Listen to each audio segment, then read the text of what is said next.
Right since last liberation. Oh, it doesn't list your total rights anymore. Okay. Hey, New Yevon. Part 2.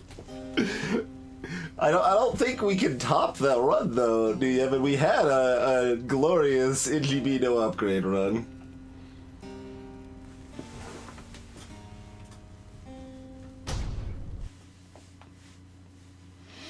Those deemed worthy in the rights are to regain their freedom from the downside and return from whence they came.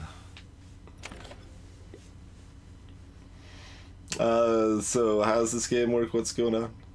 I guess vague idea for you who has missed the previous streams. We're a band of outcasts that are in the downside, where like people are thrown out from the main world of the Commonwealth for various crimes. My crime is the player. The player's crime was reading, being literate. Various other people have crimes like military desertion or other crimes we are unaware of yet. You're playing fantasy football to liberate your teammates. Well, it's not fantasy football because like we're doing an actual sports thing rather than just doing the numbers of the situation, right? We are doing a sports competition, but it's fantasy football, but not fantasy football, I guess. There we go. Greetings, Arch. Hey, Avatram. Oh, hey, it's Ray. What's up?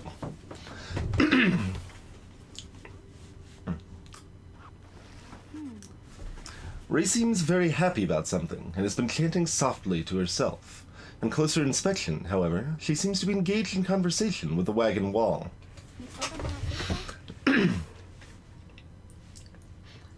And so, after the rite, he said to me, I think he said to me, farewell. Can you believe it, little brother? He said that, then he left, to go find Mr. Dalbert, who went on ahead.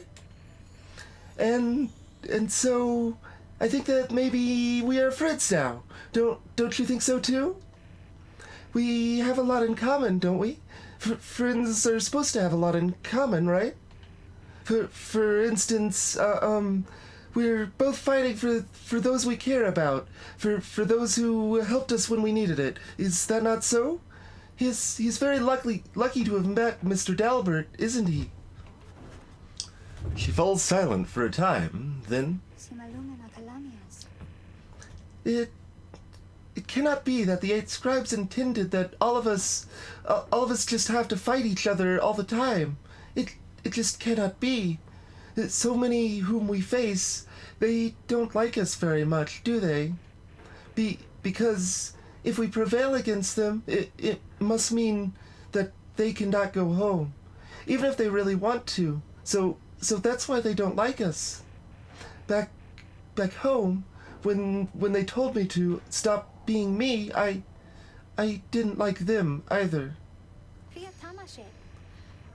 You want to know what I think, little brother? I think the scribes put us together in all this so we can learn from one another and grow closer together as friends. That's what I think, little brother, and I told them so. And maybe next time I see Elmer and Mr. Dalbert again, they will be happier to see me then. She bounds off, noticing you as she goes. Hi, reader. That's all. You sense a burden has been lifted from her, and her knowledge of the rites, however informal it may be, has crystallized into a deeper understanding. Ray has gained one hope permanently. Alright, sure.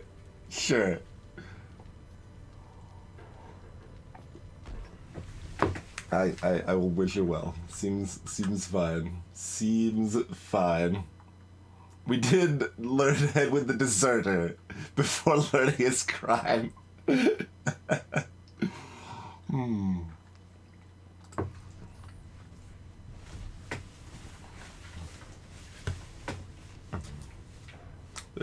is some good names, good name options, Arch. Chat wanted to name her Bay. which is amusing, but just not style I'm gonna go with there. Oh, the stone's gone forever now. It's on the floor. No one can ever find it again.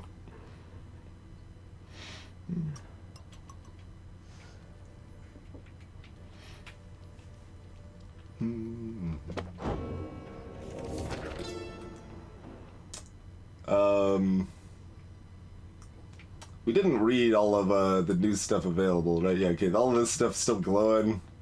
And there's something new glowing here, too. Did you know that, like, reading a page by, like, just, or like a book, by just, like, reading random pages, like, one at a time every, like, couple hours is not a very effective way to retain the information the book has to offer? Yeah, exactly, Dad, exactly.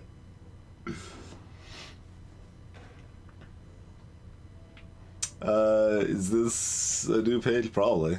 It's shining. Let's see. We read this. Yeah. Sure, we'll go. But what's the story so far? So as mentioned, we're a band of outcasts that have met together to compete in these rites. If you win the rites, you get to go back to the world above, and you're treated as very highly. You're treated as royalty to some extent. And we are now part of a plan to take the whole system down. Row fight the power. We're fermenting revolution with a certain Mr. Sandalwood, who is like, well, you know, earning your freedom is cool and all, but if we just earn our freedom and go back up there and you know, just run with that, we're still just propagating the system that is hot garbage. So why don't we get someone from each of the different like races, send them all back up there. Together we sow the seeds of rebellion and revolt this terrible society and take the whole thing down. And sounds like a pretty good idea, really. So we're trying to win the rights enough to send everybody home, basically.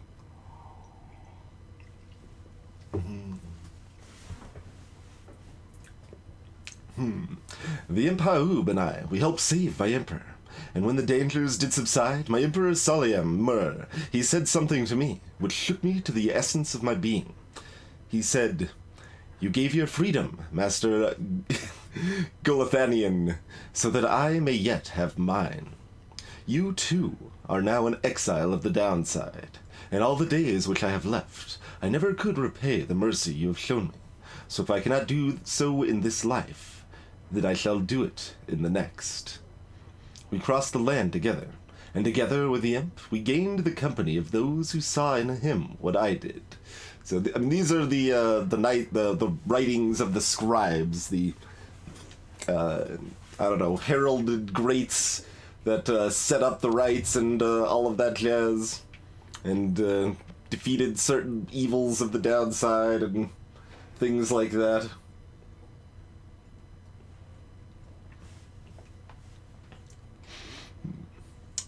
We found each of the others in due time, by fate, not by coincidence.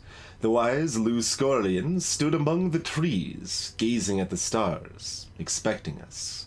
The wild witch, Milithy, was so enthralled by my liege's utter transformation, she stayed her sorceries. Blessed-born Triesta swooped down upon us, but to warn of imminent attack. The many-maned Jomur thus intervened, and shared with us his humor and his hunt. Even the Under King Ores himself sought out an audience with us. Thus we became the Eight, and journeyed on together. So that was one of the scribes' writings. This is another one of the scribes' writings that we have not looked at yet, so I guess we'll take a gander at section 4 real quick. Celestial landmarks, in the words of Luce Glorian. 100 Minds, the scholar. Do you feel a kinship with the stars? You owe your everything to them. Perhaps, one day, even your freedom. I chased the stars across the river of my genealogy until they led me here. I demanded they explain to me the paradox of knowledge. For, how is it that something can be shared but still contained within ourselves in its entirety? The stars did not respond, but set me on a quest. Capital Q, quest. I sought out the 9 landmarks, which they revealed to me, so that someday I would reveal their mysteries to you. These landmarks, emissaries of the stars, are 9 lenses through which we see the land and see ourselves in a new light.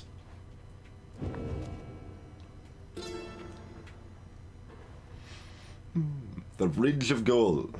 The serpent titan Gandroths turned to brittle stone not long after his death. Of that you may be certain. What remains is a flat, elevated basin that stands us closer to the heavens. Upon the fallen Gandroth's hide, the stars themselves alight, and you shall know you stand on sacred ground.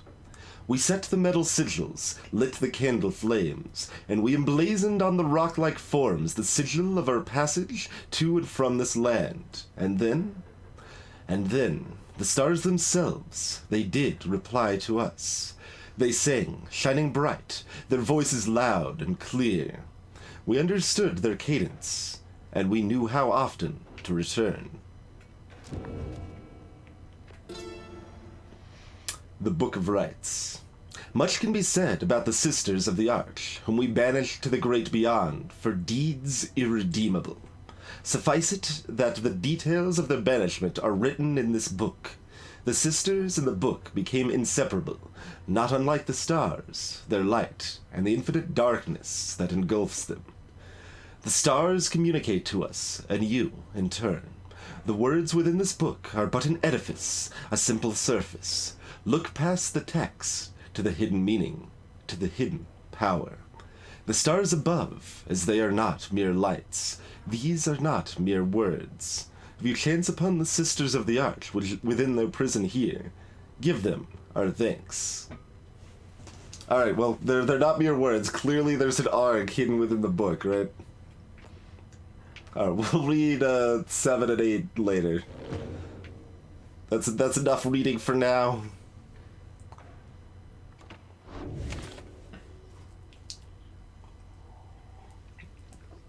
Yeah, exactly, Crazy. I don't know quite how that's gonna work. If we're gonna find more recruits, or I don't know.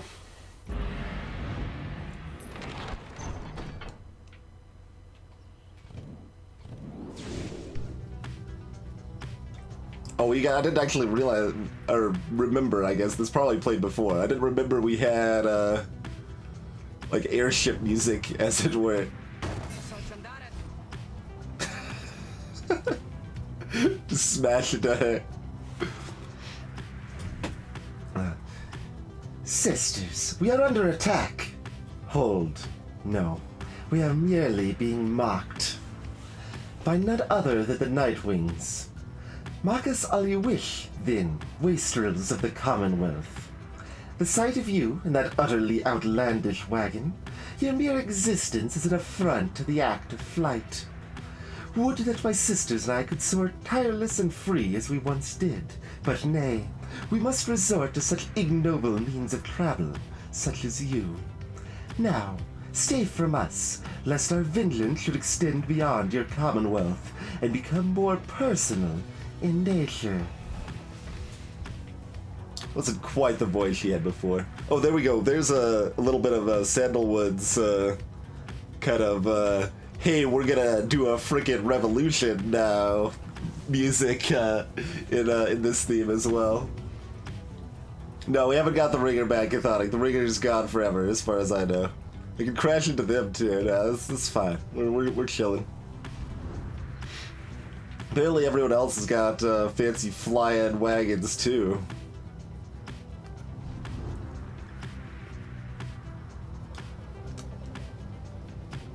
Is there a thing here? Holds the downside record for most shipwrecks caused.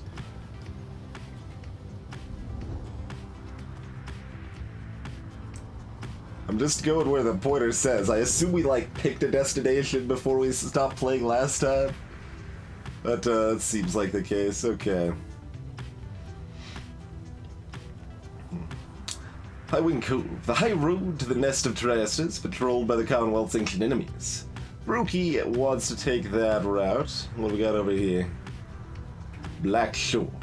The low road to the nest passes the razor-sharp sands. You sense that Sir Gilman may gain a deeper understanding of the rights along this route.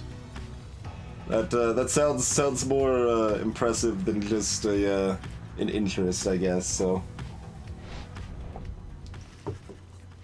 but then I have to probably voice Sir Gilman, which is dangerous. Your wagon touches down in Black Basin, where you first met Volfred and Pamitha as well. Volfred being Sandalwood, being the guy who has got us all together for the revolution. You briefly wonder at what might have happened had your paths not crossed, as you consider what to do with the remains of the afternoon.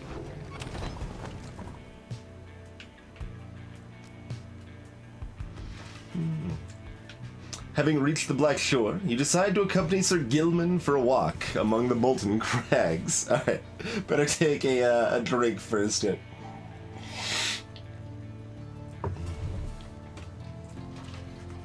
Your conversation soon turns to matters of the rights, which you discuss at length. If what you say is true, Master Reader, then this knight truly has much more to understand. By the time you return to the wagon, you sense he gained a deeper understanding of it all. Alright, we just had the one line, apparently. Your time together caused Sir Gilman to gain enlightenment. Oh man. Almost have another level up for Gilman. Somebody else wants to chat? Maybe more Gilman. Yeah, more Gilman. Alright. Not too surprised. He's got the fire in his eyes. Why is this shine? What's this about? Volfred's planet. Oh yeah, right. That's the planet. We can look at that to see the rankings of the teams and stuff. What was this? Oh, we got it just now. Magma Mug provides a bit of warmth on cold nights. Something at which to nod and stare. Ooh. Alright, we can tint everything red. but we still can't ring the bell. Well, if anyone missed what happened with the bell, we rang the bell insanely excessively. And Ruki's like, what the hell are you doing? Please stop. And then we ring it some more. He's like, come on now! Why? Just why? And we ring it some more. It's just like, oh, really now? Like, please. And we ring it some more. And then next time we came into the cabin, it didn't ring anymore.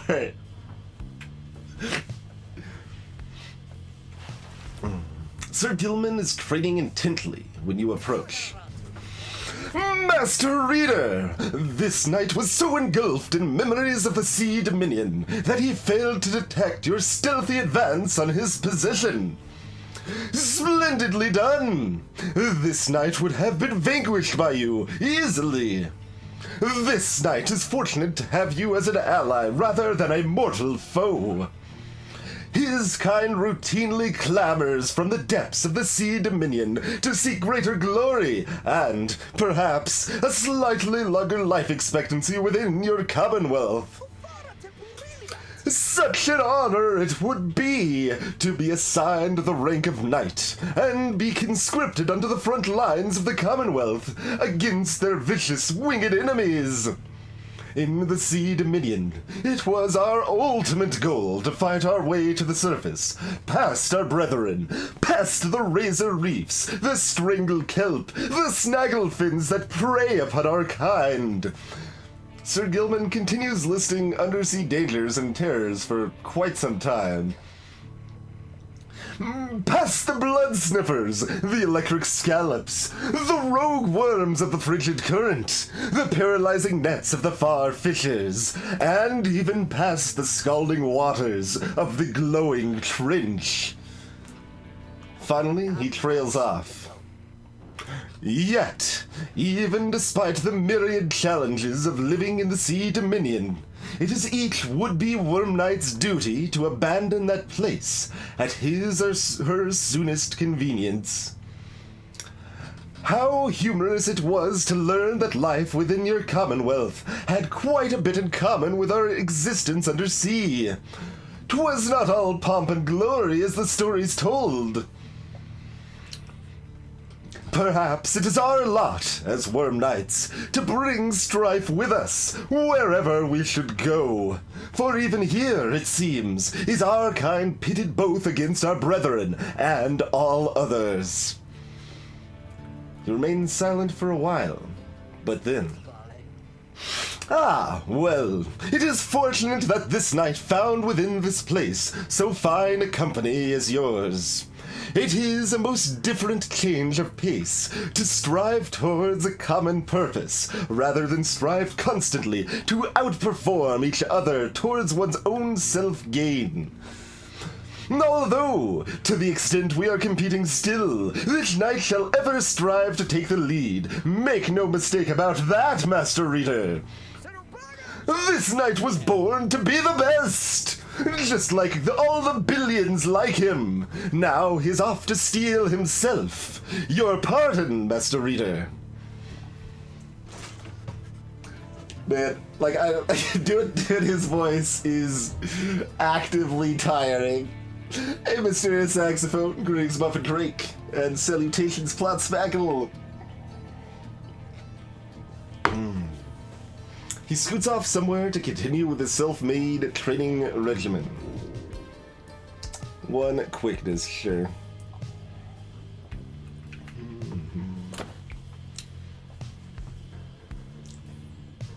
So currently we're looking at fighting with Drawn. That's the one we've lost against, right?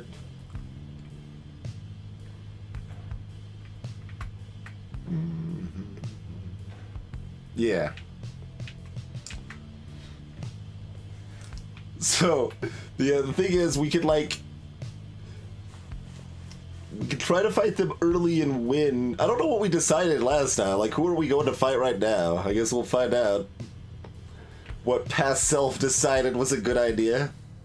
We're up to 27% chance our revolution will succeed. There it is, the capital P plan is underway.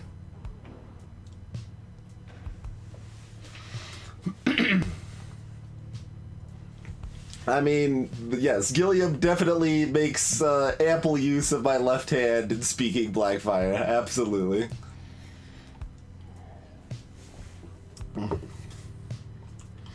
Gilliam's voice is all over the place. Gotta talk with your hands, it's important. We could also, like, go lose to, like, Chastity or something to bump him up the ranks. Like, you got that option, or the essence. I don't know, like, those, like... I don't want any of these people to win, to have a chance to win anyway. Screw all of these dudes.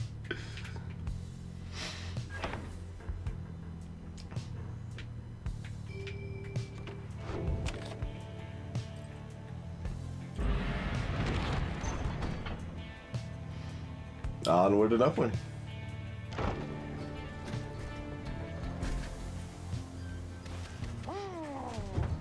Here in the razor brambles of Black Basin, you encounter a messenger imp come to deliver news and rumors from the other side. The news this time pertains to Hedwyn, whom you liberated at the fall of Solium. You learn Hedwyn returned safely to the Commonwealth, where he was clothed and welcomed, his past transgressions all forgiven. He was to be groomed for a leadership position of his choice, whether on the Council or the Blood Border, each equally as lucrative and secretive as well. However, he refused, and before the stunned council members could do anything about it, he left them.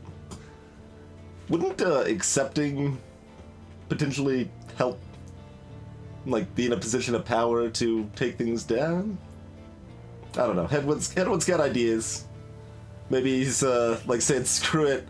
I'm gonna go meet up with, the people that I care about. Hey, no-ho. He's since made contact with Volfred's agents and is working together with them. Thus, the ranks of the revolution grow stronger. Per the messenger imp custom, the last part of the message was transcribed from Hedwin, word for word, and says, "Keep going. I'll see you here." You thank the messenger imp for relaying the information. Soon your companions are all abuzz about it. I always thought Hedwin was looking for someone out there, back home. Do you think he found her? He did it. Kiha. Tizo was happy to hear Hedwin is well back in the Commonwealth. Yeah, that's how it's done, Hedwin. Right behind you, chum. The glorious example Hedwin sets for all of us. God, this is hard. Wonder if he'll ever find the one he fell for. The news of Hedwin's liberation fills you and your fellow exiles with newfound resolve. Like, we're doing like a boss rush of voices there, man. It's rude.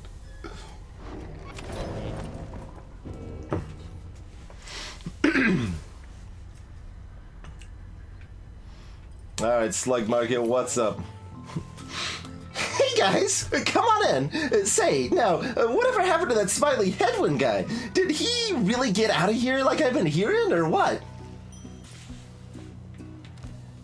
Burning Promise. After dousing the adversary's pyre, the bearer earns a reward. A reward. Kid to withstand tampering, yet tampered with. A reward. Alright. Oh, I need money, apparently. You've got other garbage to sell, right? Yeah, here you go. Have that. Sell a berry for 4, alright?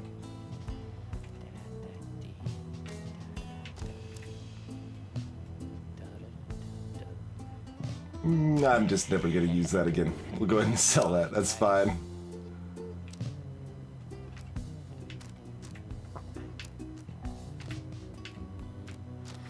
I mean, we'll just grab the scoop of Stardust, that seems fine. At some point we'll have more money. You guys take care, okay? And thanks for doing business. Who is it? Let's see. Against your adversaries. I don't remember who I picked.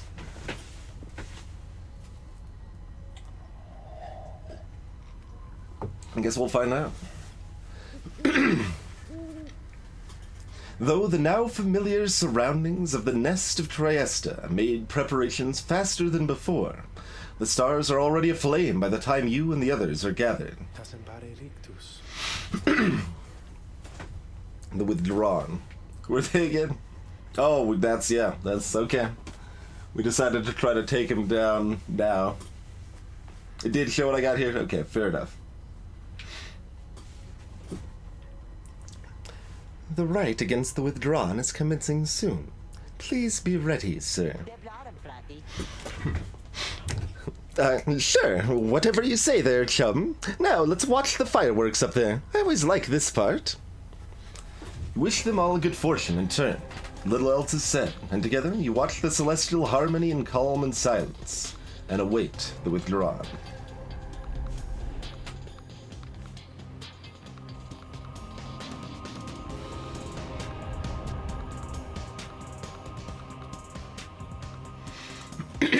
Your adversaries grow strong every time you face them. Stand forth, you exiles of the Night Wings. The ape scribes summon you to the nest of Triesta. That's one heck of an The arrow. adversaries you are to confront shall be the Withdrawn. Reduce their pyre to a smolder and step closer to freedom. Now, prepare yourselves. Maybe this time they won't savagely cheat. Oh god.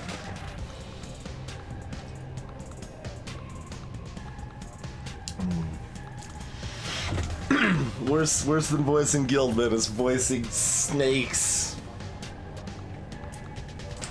Previous time, he failed against us. This time, all will flash, no matter the result, and no matter the cost.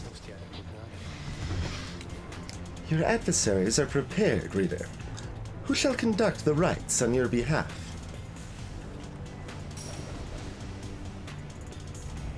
Who shall stand together here this night? Alright, what do you got? Ah! Well, that's rude. To start with 20 damage? Huh.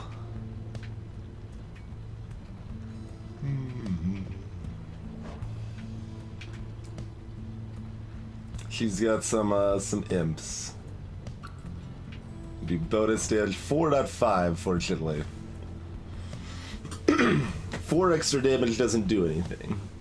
So if only they score once with that bonus, it doesn't matter, but you can see the cultist imp descriptions.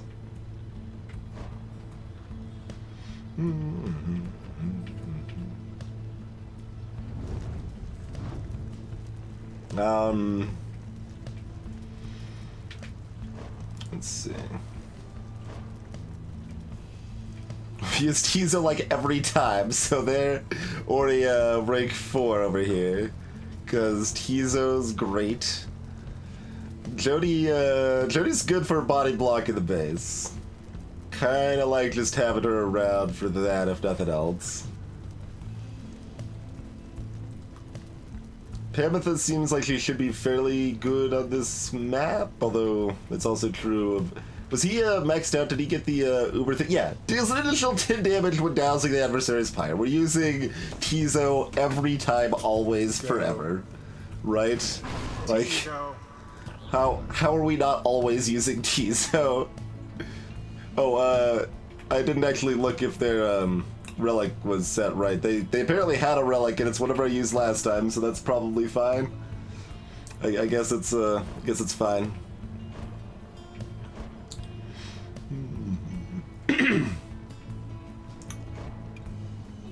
We could use Rookie. I don't know if this is actually that good though. What else we got? We got chance to return immediately. We got quickness. 5 presents, yeah. Oh, this was her special thing, right? Now let's hit bounce. Huh. I have no idea how much I like that. I think I'm gonna go with Rookie and Jody this time. Just double his presence. How about that? Or wait, hold on. Let's see what their presences look like. 20. I don't know if going from 5 to 10 is really gonna do anything, actually. Alright.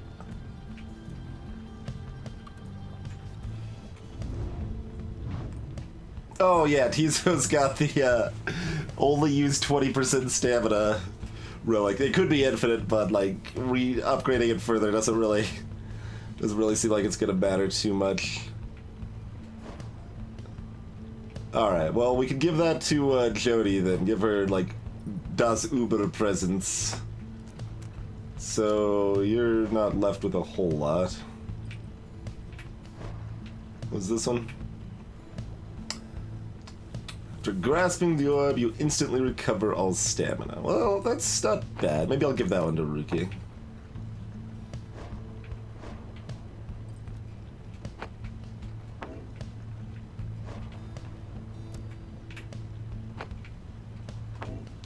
$30 presents. What's up?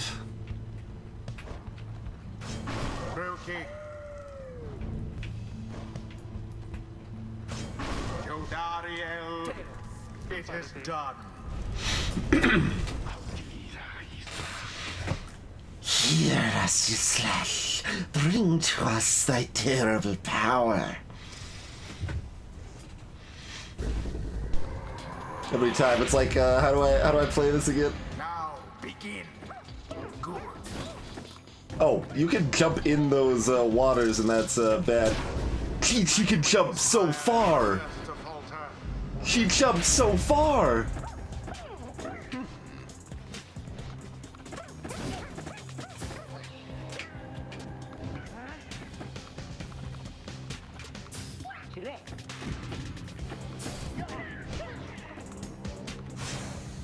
The withdrawn band. Oh, it comes over here though.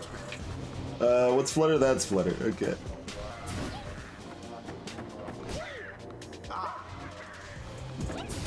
Oh, I got greedy there.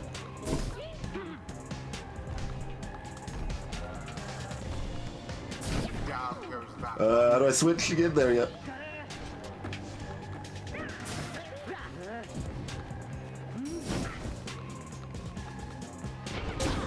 As per sacred law.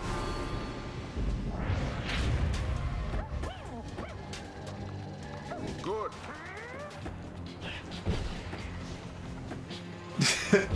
I'm just gonna see if I can go it. Yes. Let's just fly around for a million years. Both triumvirates are equally as close. Oh, that doesn't go past there. Okay. The orb slips from your clutches. Oh, that with the weird trailing thing, it got us both. Remember everything which you hold dear. Perhaps you are worthy. Oh, she got it.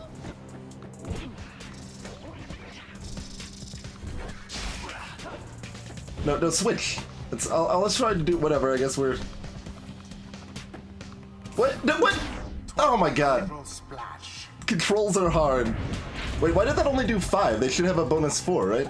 They've got the relic. You'll have to do better than that.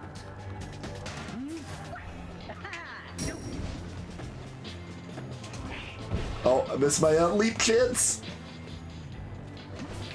No, switch the characters. Jesus. Poor exile. Wait, what? Her thing wasn't there. These buttons don't do what I expect them to do, apparently. What is even going on over here? It's like broken. Oh, they finally fixed themselves. Be gone.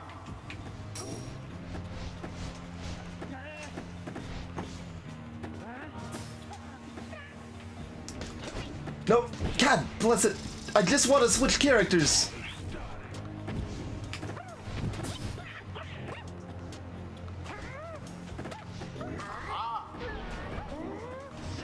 Wait, they can cancel? You can cancel your explosion?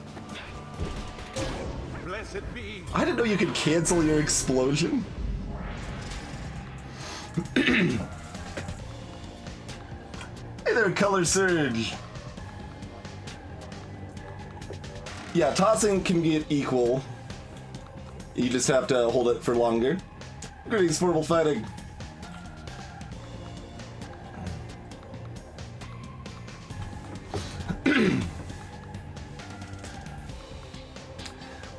Flight's pretty OP on Tizo, Kinshuru, yeah. With the relic they've got. Hear us, you slash. Let us be the vessel of thy will and thwart these heathen fools. witch Udmilda. Would that she served the scribes as faithfully as the monstrosity which she adores. They're so fat. Wait, what happened to... They killed Jody in that time? Holy butts.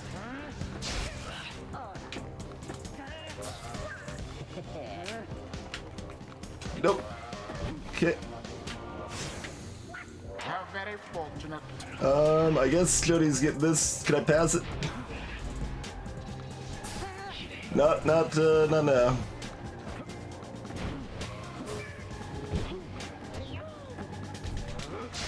Wait, what happened to the fling? I tapped fling and it didn't work. Like, I didn't hold it down, so it shouldn't have taken a long time. A decisive blow. Yuck. That's okay, we got Tiso back. As I immediately lose him.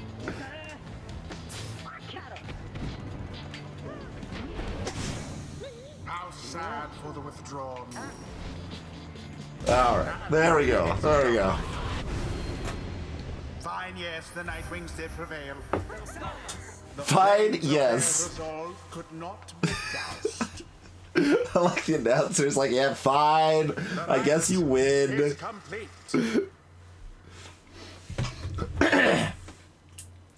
Ye slash Savor's defeat, thine, ours. He cares not. Ye shall see. There is much to learn from this experience. The main thing to learn is the difference between the X and the A button, I would say. It's probably the most important thing to learn.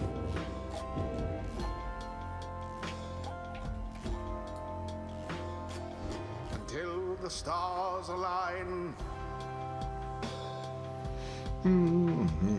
Alright, well, we shouldn't be fighting them in the finals, then, at least. After vanquishing the Withdrawn, after a few close calls, the time has come for you to search the stars again, and determine where next they shall take you. The stars yet shine for you, revealing various paths forward. You gaze into the darkness of night.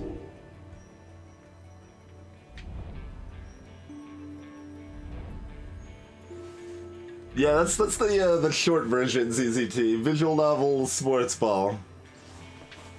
We're competing in these rights to gain our freedom, and by gaining our freedom, we intend to ferment revolution to destroy the whole system that we're using to gain our freedom with currently, and the whole system that managed us here in the first place.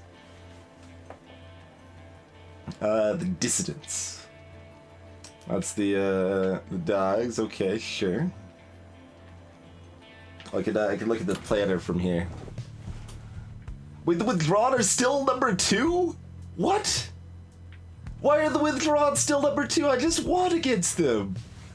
I thought that was gonna like, crush them down. What? At least like down a rank or something. They didn't even go down a rank. How rude.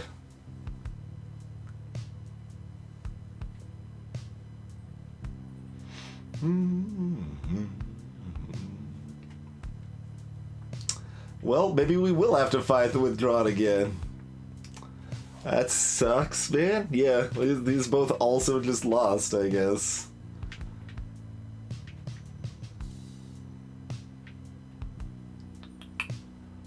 Huh.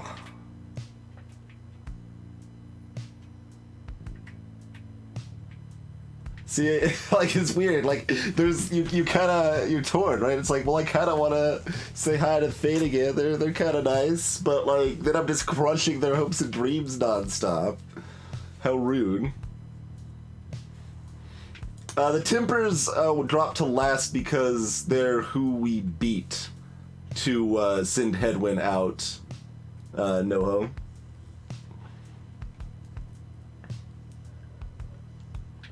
So they were effectively, in first or second here, second, I guess. And then we won against them, and that automatically drops you to the bottom.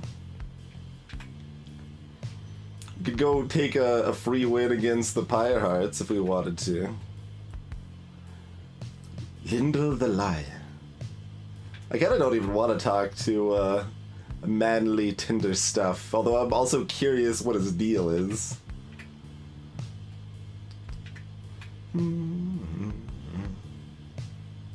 Alright, so accusers are Chastity.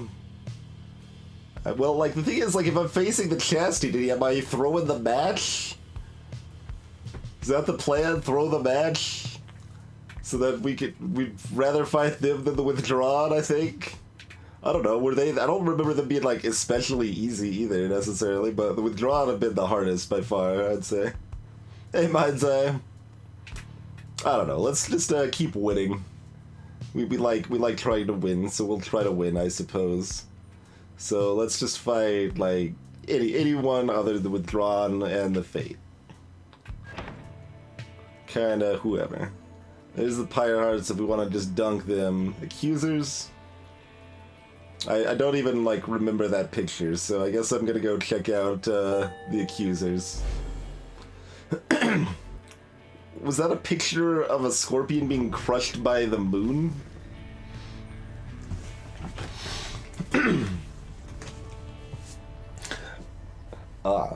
So we shall soon square against Lindel the Liar and the Accusers. Him I know all too well. Perhaps you noticed that he doesn't like us very much. He then tells you what he knows of your next adversary.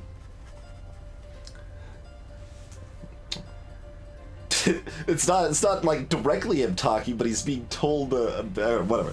Lindel the Liar, the first adversary you confronted in the rites, not long after you took your first steps on the path to freedom. Yeah, I don't remember his face at all. A former constable of the Commonwealth, he gained a reputation for his strict and brutal manner. By any means, he always caught the crook. Once, he arrested a civilian who hated him, on suspicion of theft of Commonwealth artifacts that had gone missing.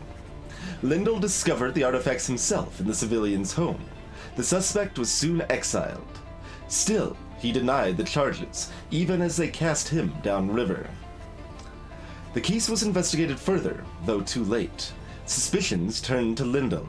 It turned out he planted the damning evidence himself, so he was exiled in turn. In the downside, he soon became acquainted with the rites, having heard of all of this from several people in high places. He asserted himself as the de facto leader of the Accusers. They bent to his aggressive nature, and prevailed many times under his watch. Yet, each time his chance at liberty arose, the Nightwings either defeated him, or simply did not show. He wishes more than anything to outdo the Nightwings, perhaps even more so than to be free again. Let us give him another opportunity. For now, have a good night, my kin. You bid Volfred a good evening. At dawn ye shall take flight again.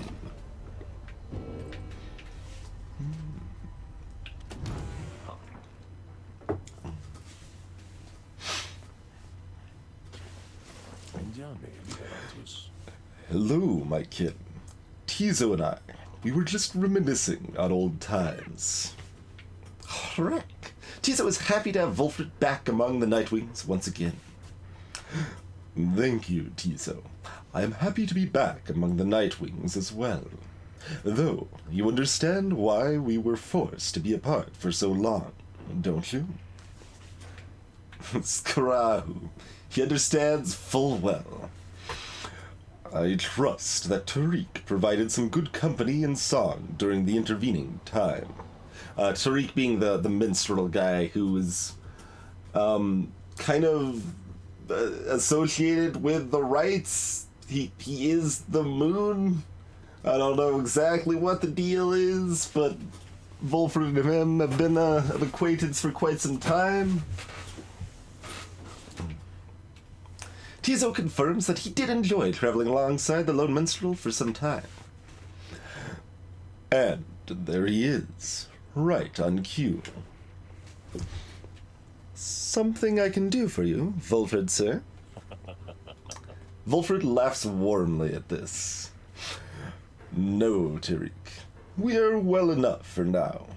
Tizo and I, we were just remembering the time when we first met, the three of us. Tizo was rather apprehensive then, as I recall. He was merely being circumspect, I'm sure. Tizo has the sharpest instincts of us all. But the bite he gave to you, sir, it left a permanent impression, did it not? It did indeed. I consider it a mark of friendship. May it stay with me for all my days.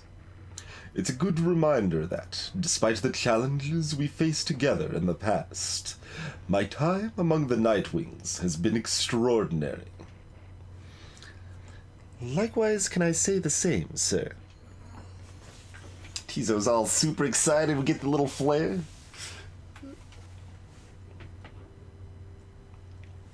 Wolfred turns to you. I should apologize, my kid. Here we are, talking of a history you do not share. Believe me when I say we're skipping over many of the bad parts. What I mean is, it isn't my intention to exclude you as we wax nostalgic. The Nightwings that you know. We are a strange assortment, are we not? Those of us who share some kinship from the past. I suppose we cannot help but seek some warmth in it. But it should not be to the exclusion of the friendships that we forge right now. So please, why don't you join us for a bit? Together, you, Wolfred, Tizo, and the Lone Minstrel talk a while about the times gone by. The three of them are pleased to be back in one another's company again, having grown close through shared experiences in the past. Just the same, they have welcomed you into the group. In spite of the hardships you have faced, some of these idle moments that you share together may one day form memories you think back on with fondness. Soon the conversation winds down, though it lifted all your spirits for the while. Where's Tizo's bonus hope for the next round? I guess the spirits weren't lifted that highly, were they?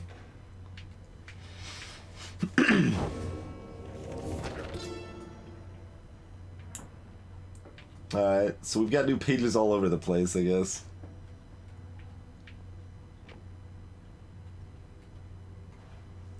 The Scribe's Deeds. I wish to be remembered not for boastfulness. Thus I refrain from detailing our exploits across the land, save to say that they were numerous.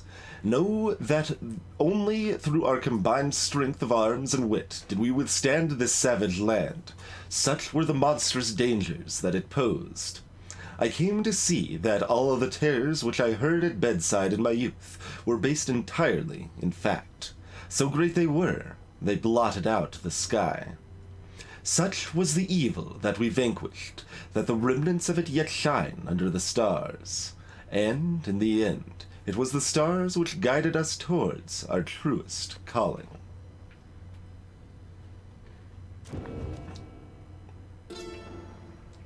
Black Basin, which we just went to, I guess, yeah. We're skipping pages. It's like all over the place.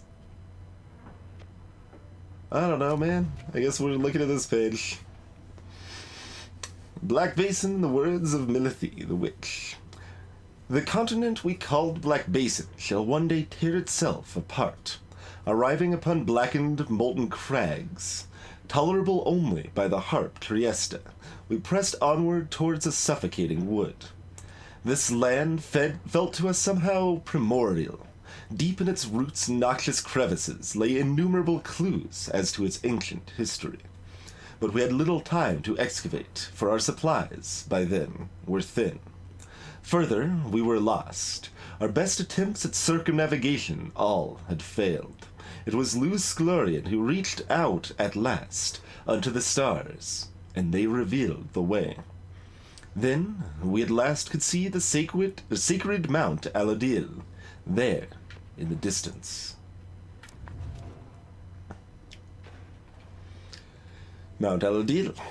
Gaining the summit of the sacred mount involved no small amount of sacrifice and sorcery, in varying proportion. The mountain's energies were palpable, The sensation that we felt, indescribable. The lands we stood upon were closer to the stars than the world we knew. It was upon this highest point in all the downside that we first made efforts to concoct this tome, which you now read. It was there that we were stricken with a vision of the cycle of the rites, and felt, together, for the first, a sense of freedom unlike any we experienced before. But that is a subject which our comrade shall illuminate in greater detail. If you feel like continuing to click and read, there's so much to read, man. We'll still skip 7 and 8, but we'll finish reading the new ones of the groups we're already on, I guess. The Nest of Trieste. The ashen effigy of the nightmare titan Zilvius Horse-Headed looms as dark as ever on the precipices of Black Basin, where her chaotic influence sundered the land itself until it wept with fire. That's some flavorful language there. The very instant that our graceful friend Trieste Tithys finally laid to rest the greater titan with the power of the holy scepter of the empire, the stars shone down upon us all with blinding light. Trieste thought that she could bear her children in the warmth there, but alas. Now the stars revisit that locale with regularity. The fissures in the rock do pose more danger than one ought invite, but a summons to the nest is to be honored. The Book of Rites. Much can be said about the Sisters of the Arch, whom we banished to the great beyond for deeds irredeemable. That's one we already saw, yeah. Man, like, we're getting, like, them confusingly out of order on top of one page at a time, on top of different authors.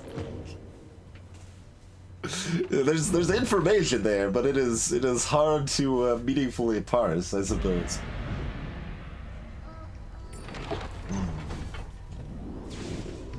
And we ride again.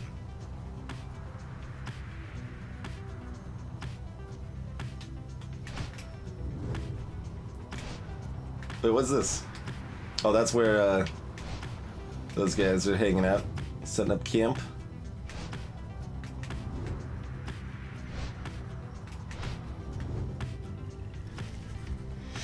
Below, amid the desolation of flagging hands, you see Big Birchroot's, from which you first embarked by sea. You wonder how its venerable proprietor is faring.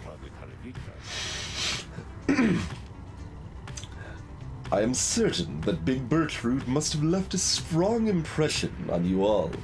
She is not easy to forget. I've known her since before my exile, or hers. She's been here a long time. I've sent my agents to repay her for assisting you, and to send her our regards. The old wagon must have been in need of some repairs.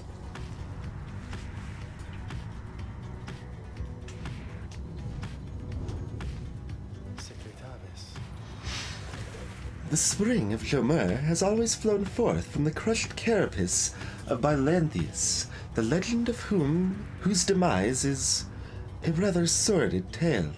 Perhaps you have already read it in the book. Probably not. Bylanthius, the hive titan vanquished by scribe Jomer Minimane. From its remains flows a rejuvenating spring, which gladdens up the valley's desolation.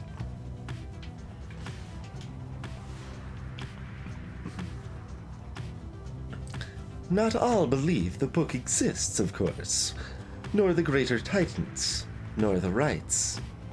I have encountered exiles believing that this titan perished quite by accident, rather than by a cunning trap laid for it by Jomer Minimane.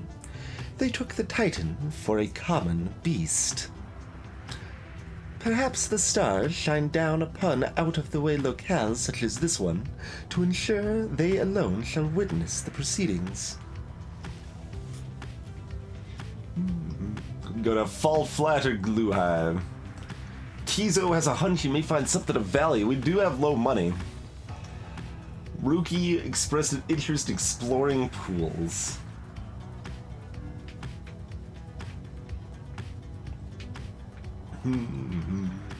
I don't know, I keep ignoring Rookie, man.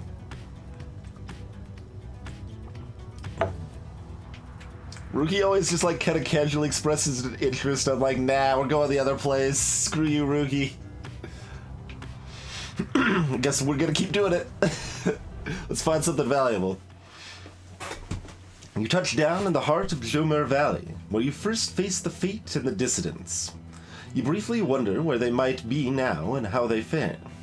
You have little time before having to set forth by land.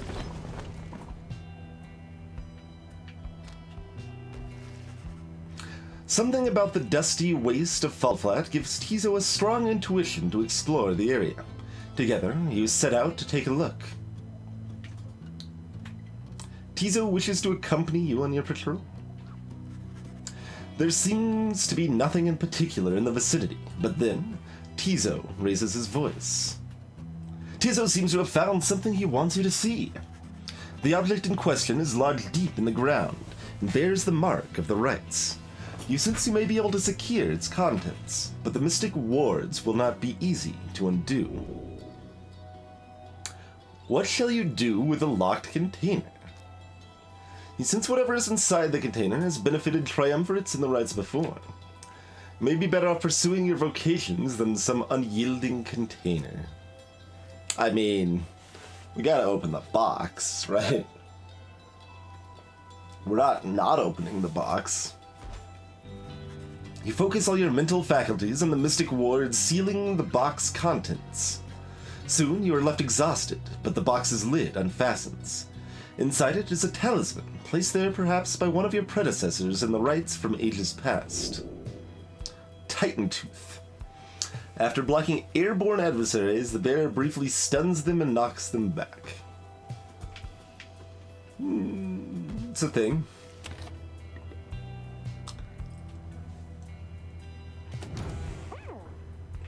Hey, Chrono. What's up, Tizo? You want to chat? You observe Tizo rummaging about the black wagon, as though in search of something. He notices you there and rushes up to greet you. Tizo is glad that you are here. He was just reminiscing about old times. Again. We just did that like a day ago. But just as quickly, he resumes his search. Tizo is looking for something a former exile of the Nightwings once gave him. He is growing frustrated that the object he seeks is nowhere to be found. You almost do not notice the lone minstrel's approach.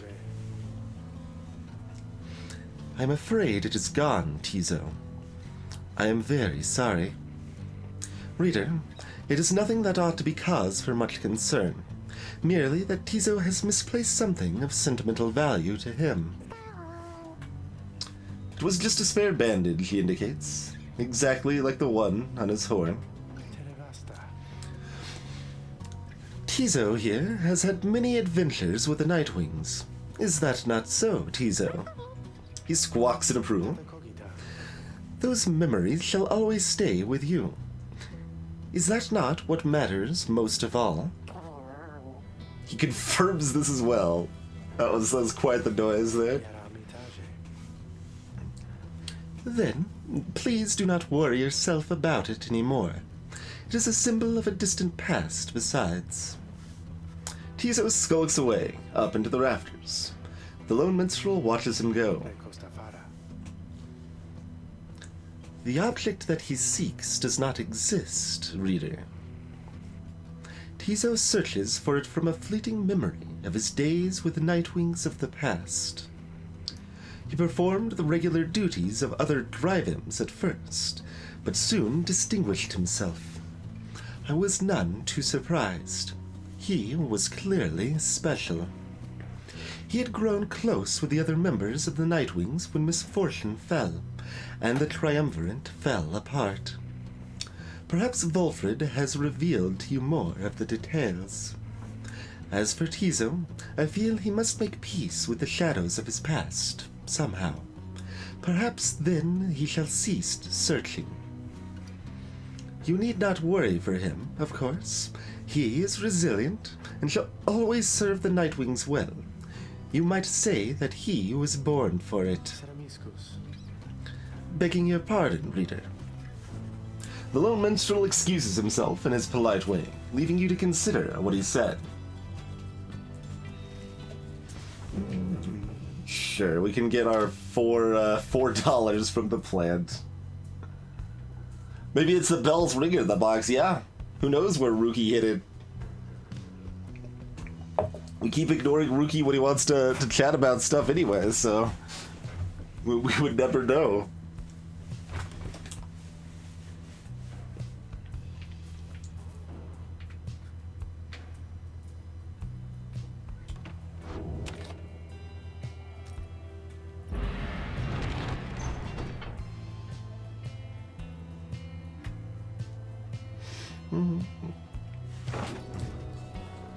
I have no idea what voice I gave Lyndall, but that's probably fine.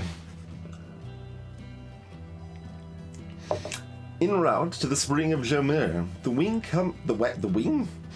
wagon comes to a sudden halt.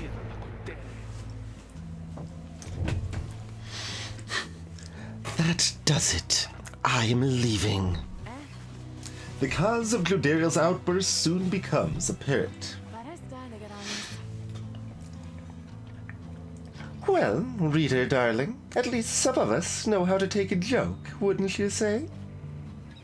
Look, she was reminiscing once again about her soldier days, and I just happened to point out, I may have suggested the fiery destruction of the Spiral Sanctum happened on her former unit's watch. I mean, didn't it? Not that she would have made much a difference. Had she been there herself, she ought to thank the saint that she was spared by her exile here. I thought she held no love for your commonwealth. I shall never understand what it is your people ever saw in that dreadful place, but I guess I hit a sore spot. I should probably apologize. She swoops off. There is no sign of either of them. You organize a small search. It proves fruitless, but then Glodariel returns alone, as if nothing happened. She's back to her calm self. Let us continue. I regret this interruption. Pamela soon comes back as well. Oh, don't you worry, darling. I have definitely patched things up between us. Honest. At least, I think perhaps I didn't make things worse. She returns to her business in the wagon. Make ready to resume your travels, but make note to follow up with him.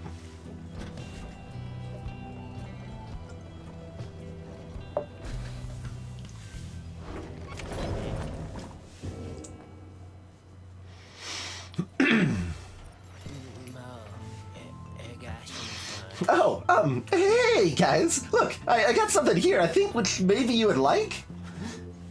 Shows you several bottles of multicolored liquids of some sort. Sun serum, star serum, and moon serum. Ah, consumables for the next rites, sure.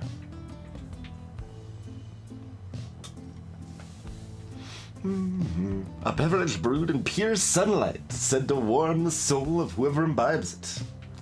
I have to assume presents, yes. Yeah, they taste pretty good, I guess. And besides, they can give you just the little lift you need. You know what I mean? You get thirsty for them, don't even worry. I can get more soon. What are they? Pretty expensive.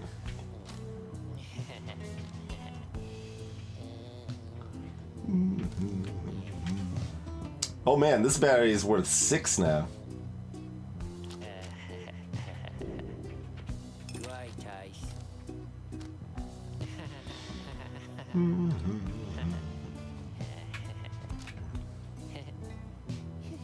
Presents one basically does nothing? That's the only one I'd probably buy.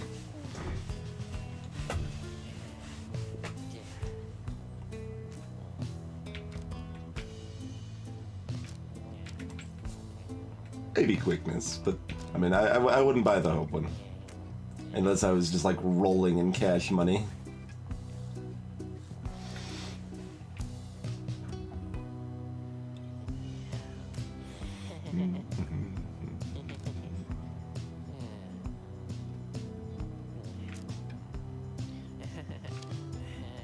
You get all these like unique trinkets, but like I never actually want to use them because they aren't as good as the other ones. See you guys again sometime soon, maybe. Okay, because I gotta say, you were my favorite customers I had all week.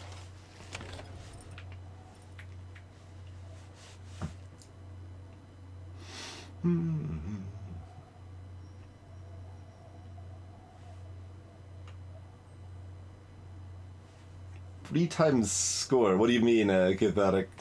Presence is how big the circle around your characters are. So if the enemy has like 24 and I've got 22, and I bump that to 26, that's a big difference.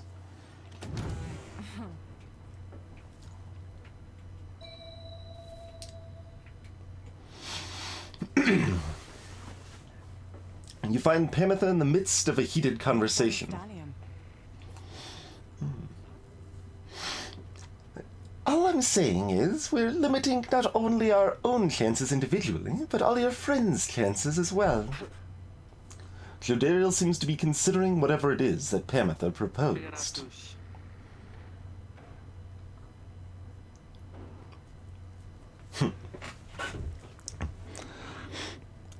Reader, the harp here is suggesting that perhaps it would be best if I were to form an alliance with the ones whom I fought for the better part of my life. Just with me, Cloderiel. I cannot vouch for anybody else. How utterly absurd. If we were in the Commonwealth, I would not have stayed my hand against her. For that, I can say I'm certain. However, as Hedwyn would say, what happened back there? Perhaps none of that matters anymore. And what matters is more is what we do from here. That is to say, I'm willing to give it a shot.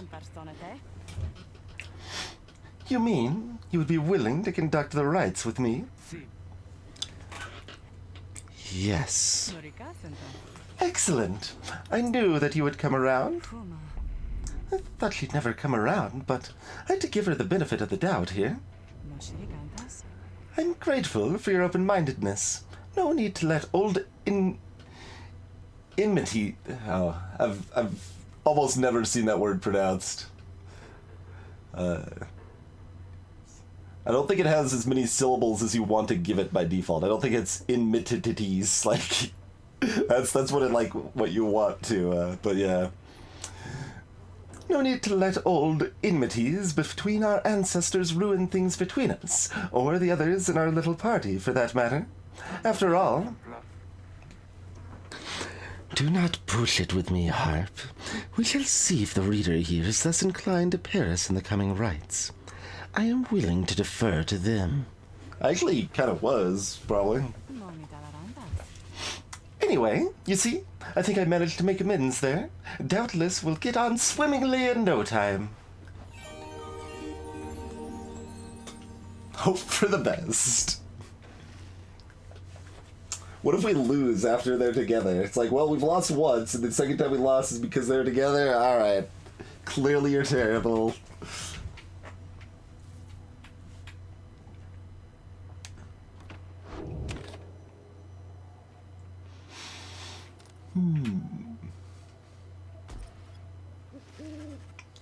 Here among the stark badlands of the spring of Jomer, you await the signal of the stars. There is no sign yet of your expected adversaries, the accusers. Then the little Tizo flutters up to you. Tizo cautions you that he has some history with your next adversary, Lyndall.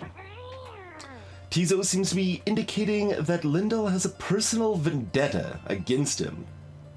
And the music kicks up right there, too. But before he can explain anything further, the stars begin to call to you.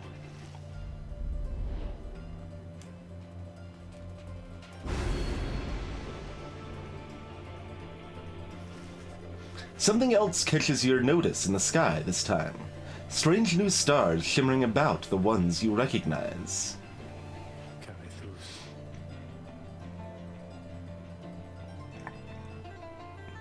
Well, that's a very ominous statement to make.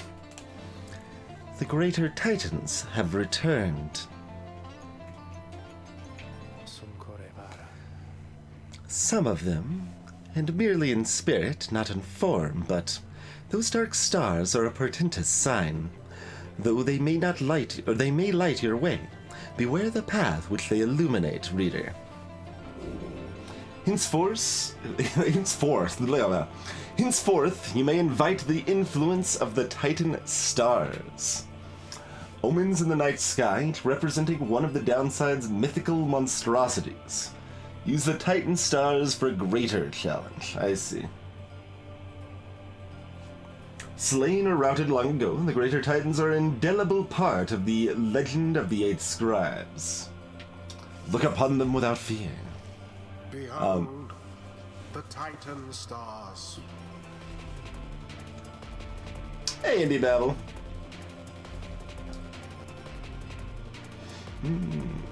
Your adversaries shall be more cunning and much quicker to react. Good God, they're already way too fast for me. If they were, like, less dumb but slower, like, I would be down for, like, a little bit slower but smarter. That's what I'd be down for. Your adversaries each shall have 8 hope, making them return sooner after banishment. It's okay. Your player automatically starts at negative 30.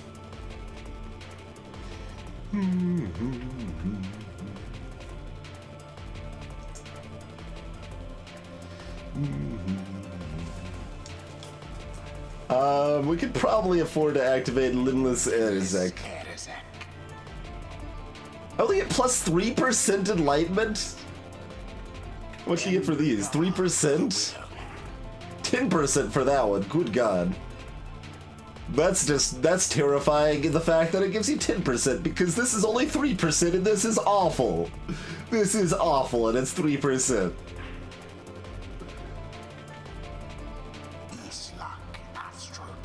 Yeeslok, huh?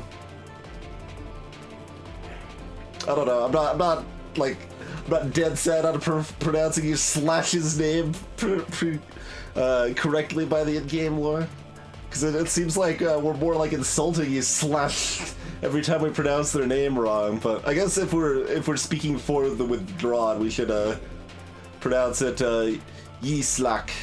Is that what they said? I already forgot. Probably. Yeah, I only got 3%, and all of these are terrible. And I'm not, like, good. I mean, I guess I've only lost once, but... 3%. 3% is nothing, man. We can always change our mind later.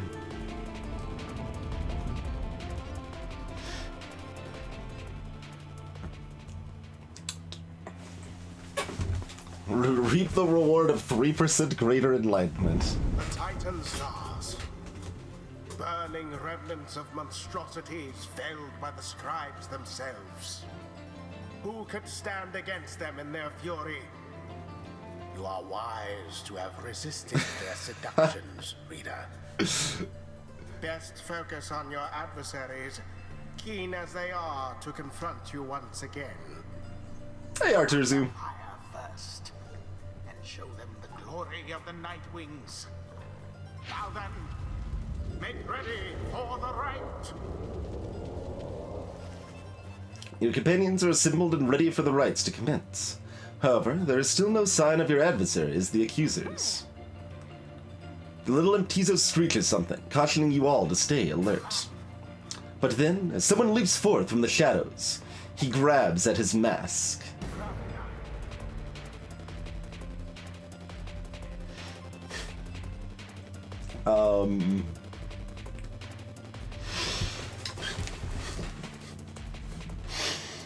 Aha! Cut out, you miserable beast! I knew it! After all this time, I knew that you were still among their ranks. Tizo was angry to have stumbled into an apparent trap laid for him by Lyndon. Silence, fiend! You robbed me of my freedom, my dignity! Your evil shall be ended here and now, and you, Nightwings, shall not deny me thus again. Come then, my accusers, for we face again none other than the spawn of the accursed imp, Haub the Swallow. Let us show him now that he is a disgrace.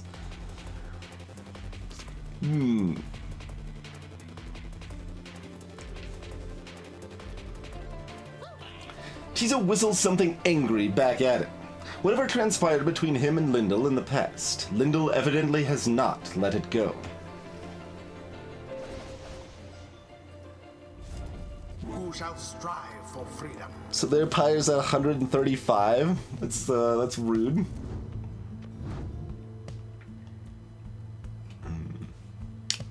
From that right there.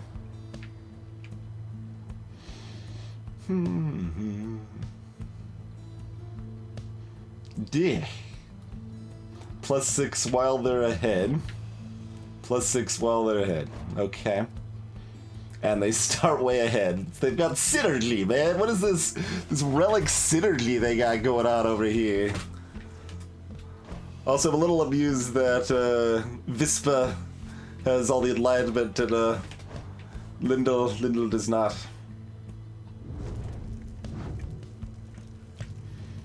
I mean, if we want to win, we just take Tizo every time. Like, Tizo, Jody, and a wild card is kind of the idea. We'll go with Pam. Yeah, like, Tizo's ridiculously OP, so we're gonna take Tizo anytime we want to win. If we were fighting against the Worm Drakes, we could probably afford not to take Tizo for a round at least.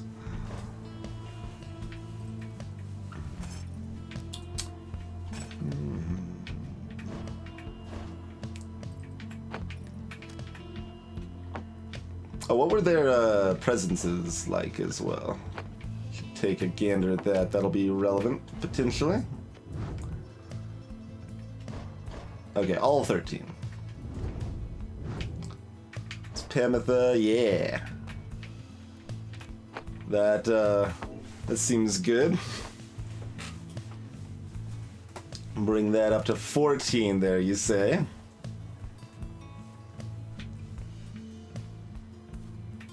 And give Jody the quickness or the quick respawn?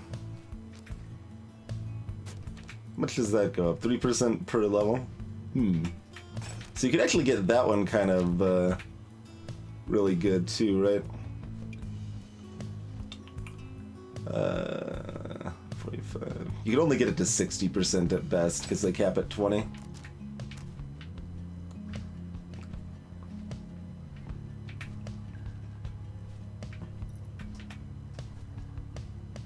Okay, she flies faster.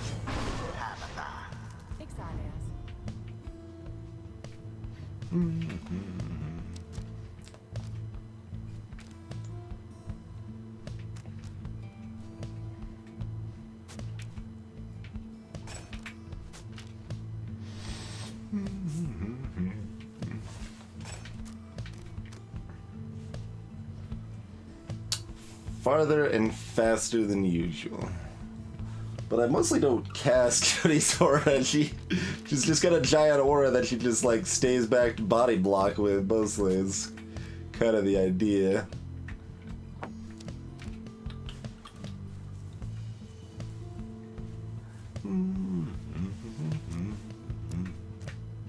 So probably quickness.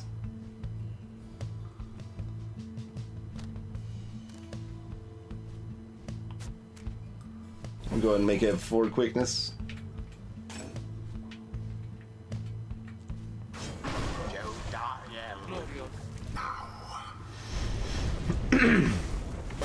So this is the, we got like Jody and Tabitha on the team when they when Jody didn't want to be on the team with her before, and we got Tizo ready to strike down these losers again. So it's all on the line, man.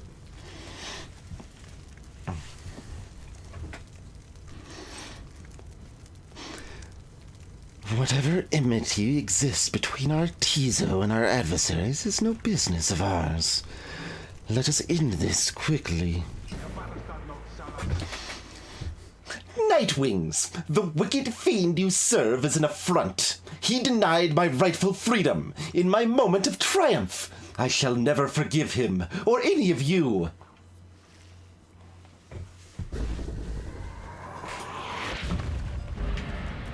Commence. Now go. The Night Wings are first to strike the adversary's flame. No, freaking the other button is what I wanted. No, every time I want to switch with that button. And it also won't switch if you're not, like, facing at them, which is kind of awkward to me. Oh, crap.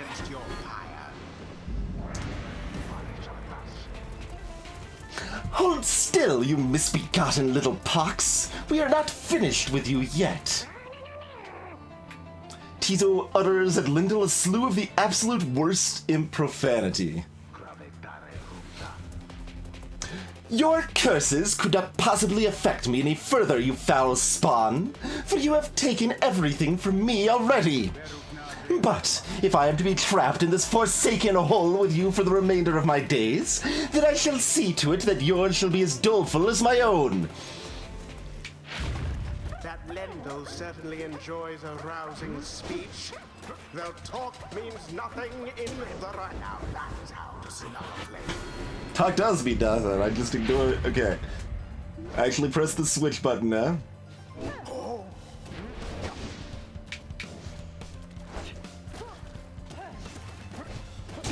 Absolution. There we go. Hey, Puppy Venom.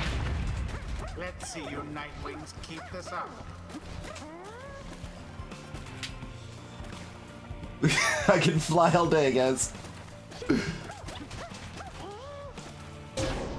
fire's flames grow weak. There. Yes. Quickly, Tizo comes in for the slam dunk here. Boom! It is done. Get Tizo'd, son. The Nightwings prevail. Accomplished effortlessly, I might add.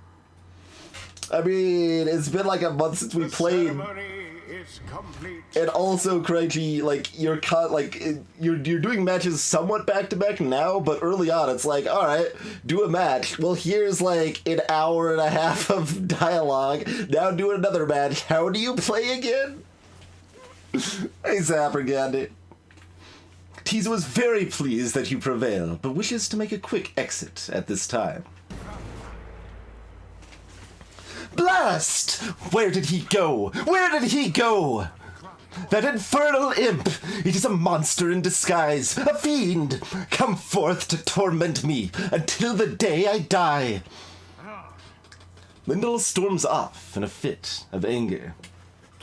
Tizo reappears once the coast is clear and expresses his gratitude again. What Lindel said before, if Tizo truly is a descendant of Haub the Swallow, then he has quite the legacy to live up to. The rites do tend to teach something of trust.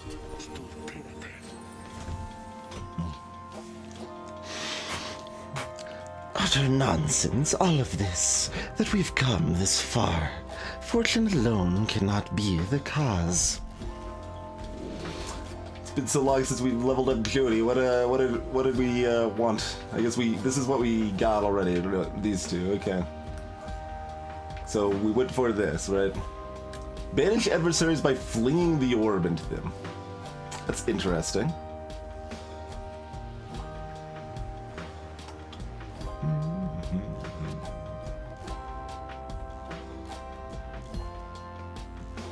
This stuns nearby adversaries and allies, which is awkward, but I mean that's true, Cranky. And an hour and a half is a bit of an exaggeration, but it's still a lot.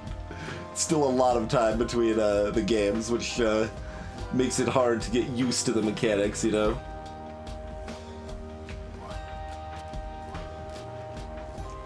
This sounds like a cool thing that I'm never gonna use effectively. Let's grab it.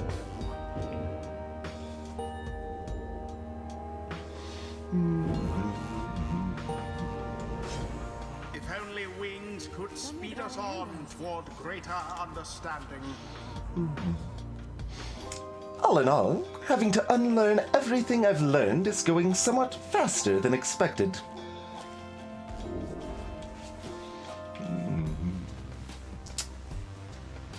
Rapid dashes for less stamina sounds great.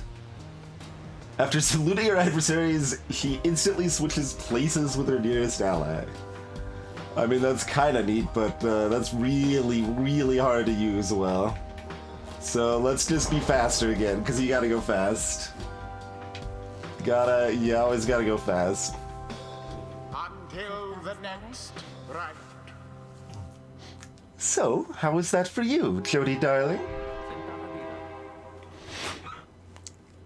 I suppose as the outcome was acceptable. I'll take that as a compliment. And reader, thank you for your guidance as ever. And Train, thank you for your guidance.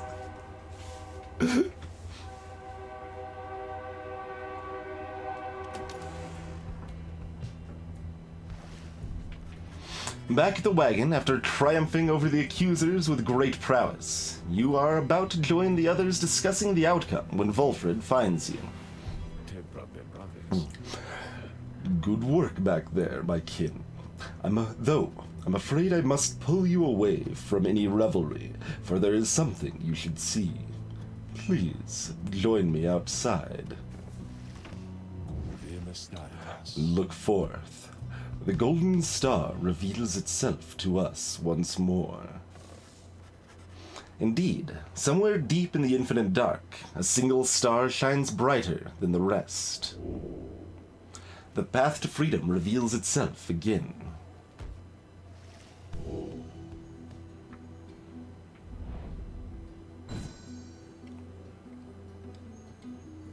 I mean, fine, I'll move the cursor up here if you insist.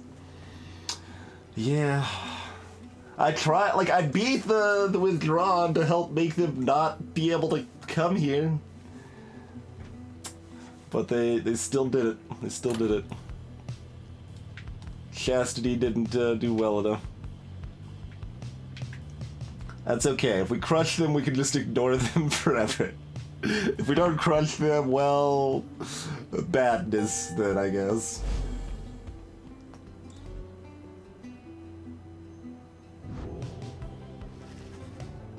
The rites are calling you again to the fall of Solium, where one among you may go free, should you prevail.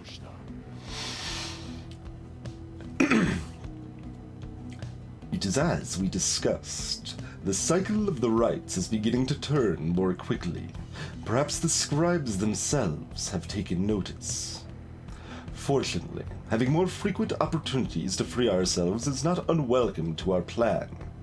I suppose it's good for everyone, including the withdrawn, who will oppose us next. Getting to Mount Alodil ought to be a little easier than before, at least. We should be able to make landing near to some of the old monuments to the scribes. Let's set forth at dawn.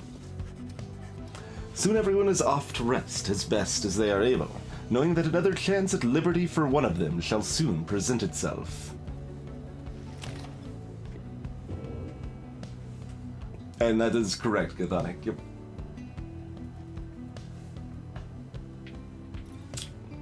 Quench the unquenchable.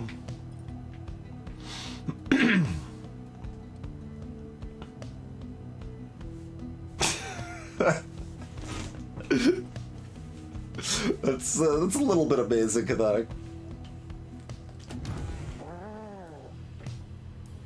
What is up, Tizo? Tizo has seemed somewhat less cheerful since his run-in with Lyndall and the accusers. He approaches you, wanting for you to hear him out. He seems unhappy about something Lyndall said to him. Tizo understands full well why Lyndall is angry with him. While Tizo does not like Lyndall as a person, he recognizes nonetheless that he denied his freedom. It was a liberation rite. He did what he felt necessary. He wanted to help his friend go free. Nonetheless, he still feels a certain guilt. and regrets that the rites force exiles into such situations. He falls silent for a while. That's a little thing they probably use a little too often in this game. Like, everyone always falls silent for a moment, and then... they do like to use that in the dialogue. Whether the 8 scribes ever intended for imps such as he to participate in the rites firsthand is difficult to know for certain. Then... Tizo is grateful to you for listening. He knows the scribes created the rites with good intentions. He promises to keep doing his best to live up to the legacy of the scribes. He bounds up into the rafters with some of the other drive imps. Regardless of whether he truly is a descendant of Haub the Swallow, surely the scribes would have been proud of him.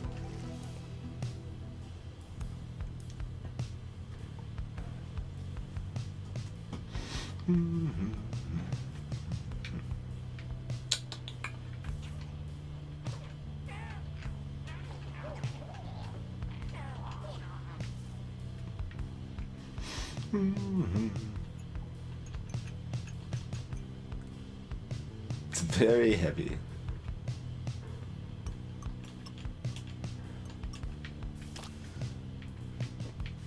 Fine, we'll get the berry. Is there something shining up here? Not really. Ray's picking at her food. Sir Gilman is admonishing himself. Singing sands. Countless screeching of wheel mites.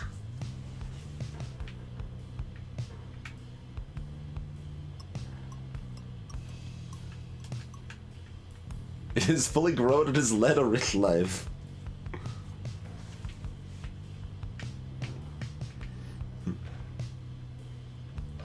Edwin's status liberated. Let's see.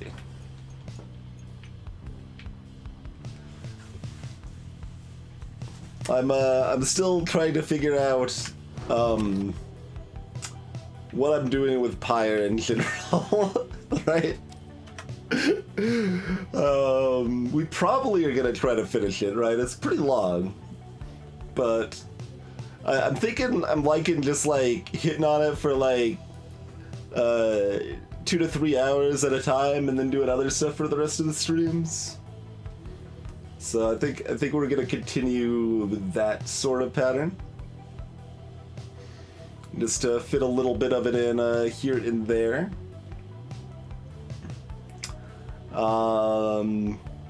So yeah. Now that means we're gonna take a break, and we've been streaming about 2 hours. Do we just go ahead and call this for now and switch to Factoria, or do we do like one more rite? And I don't even know who I want to save yet, though. The other thing though is if it's like another like 2 to 3 weeks or something before we get back to this again, like are we gonna be rusty for our liberation rite and then go right back into it and lose it? Like it's a little daunting too, right?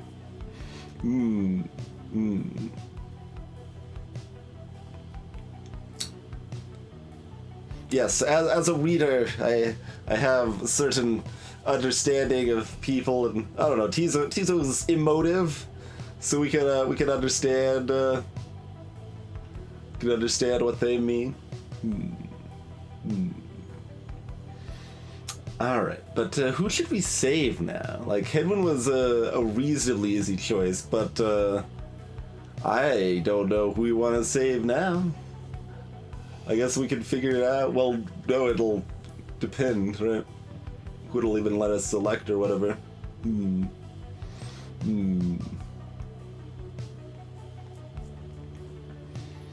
Be Tizo? No, we can't be Tizo. We can't save Tizo. Tizo is too good. Tizo is too good to save. That's the problem. Like, Tizo is amazingly OP and strong. We need to use Tizo every time we want to win.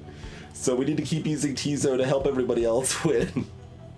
it's like it's a bad place for Tizo to be in, right? Like they're performing so well that we can't afford to lose them. Like basically like skipping over the Tizo for the promotion because they're too important at their current position. It's awful, but that's still the case as it is. Zephyr saving, so we're all exiles in this downside, and participating in these challenges, these rites, is how people can regain their freedom and liberation and return to the upside, the Commonwealth, and they're kind of brought into the fold of society up top, and they are treated as semi-royalty, and like forgiven of all their past transgressions, and offered like Hedwyn was offered positions on the high councils and stuff like that, and that sort of stuff, I guess, is what it entails. Now, borderless full screen. I just want to tab out to somewhere I can do things. There we go.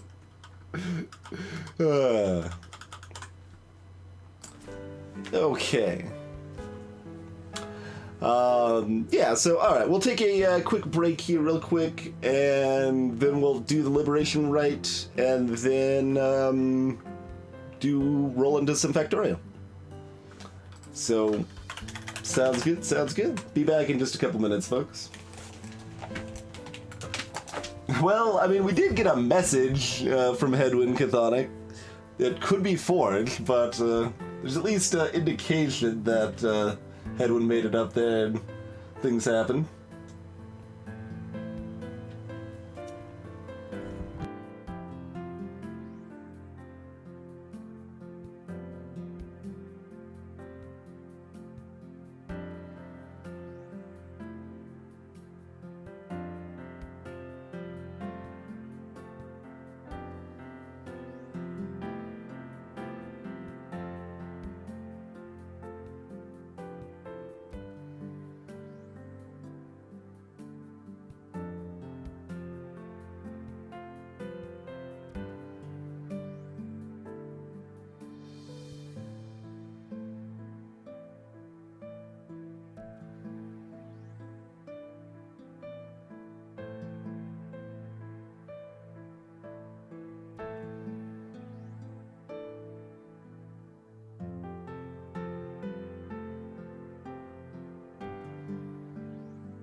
Okie dokie. We return. And yeah, no idea if you retain diplomatic immunity. No home. No idea. That one has not been touched on.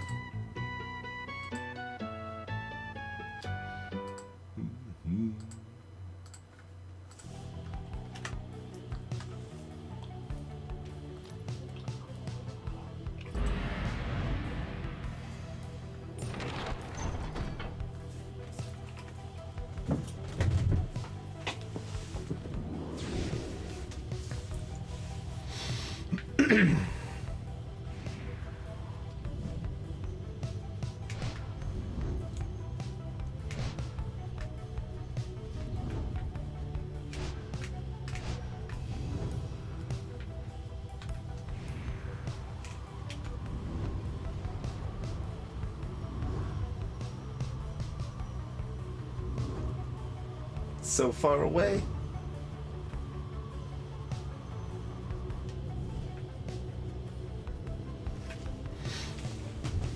The inverted fall of Solium roars into the sky. Somewhere beyond it lies the Commonwealth, beyond your vision and beyond your grasp.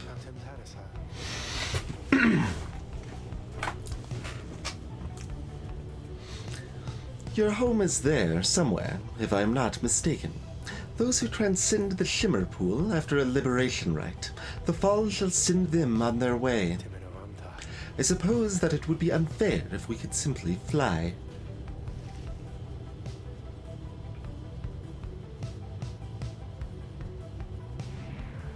Okay, where are we landing?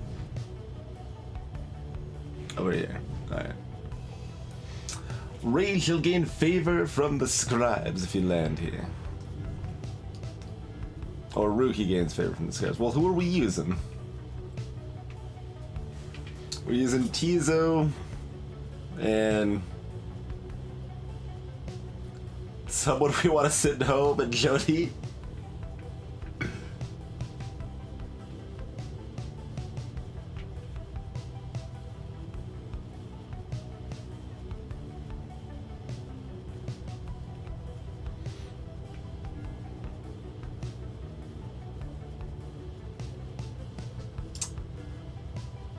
See, like, everyone else, I'm, like, more interested in their backstory and stuff. Like, I don't want to send Pamitha back because I want to at least give her another chance to confront her sister.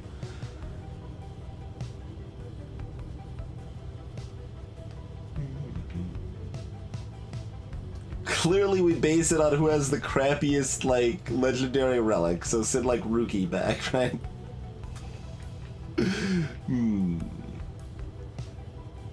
And Ray's just kind of, well, both Rookie and Ray are fun to voice, so keep them around for that reason. That's a good reason to keep them around. Jodariel's the worst one to voice. But, well, like, not the most painful or hard to voice per se, but, like, my voice for her is the worst. So, that's the reason to get rid of her. Yeah, I had the first pick set, but I don't know who I want to send home now. Yeah, that's right. Gilman asked not to be sent back yet.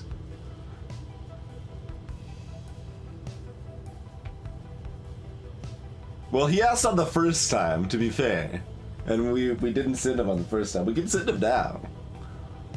That would potentially be fine.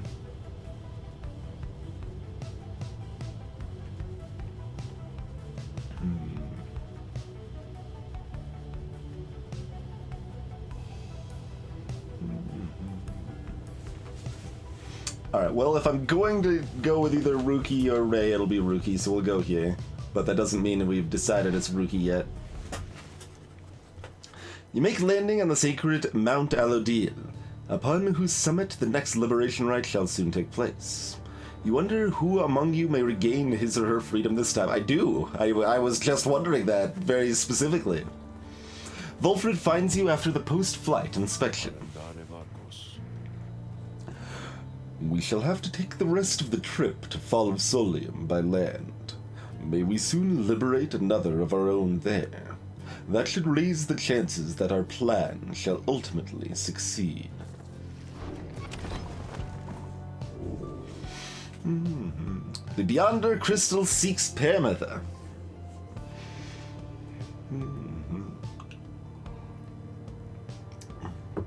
Apparently, we did. Oh wait, that's separate. All right. Ray's the second most broken character in the game. I could see that.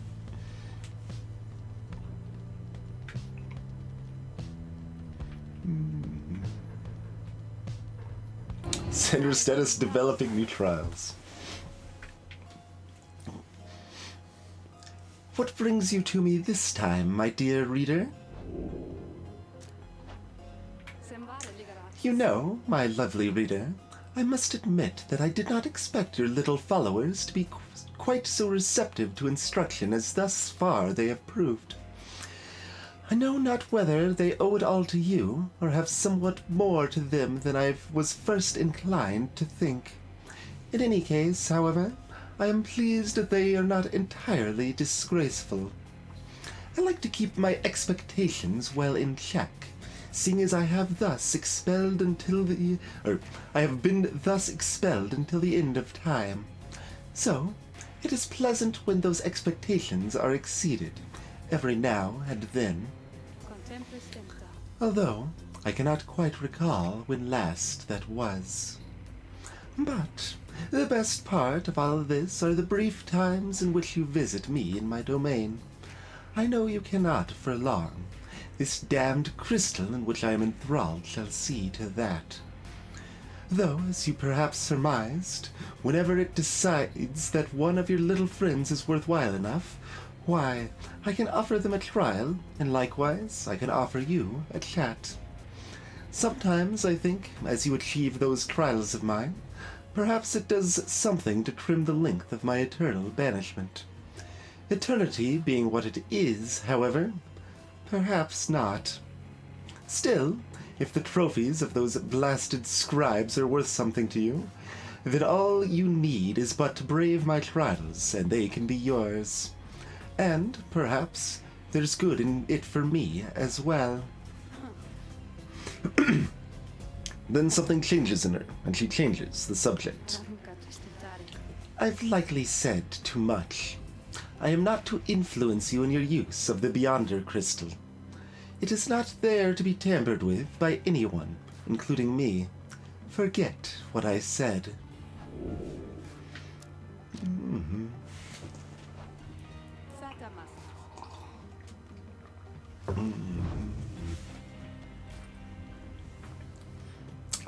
I mean, that's probably fine.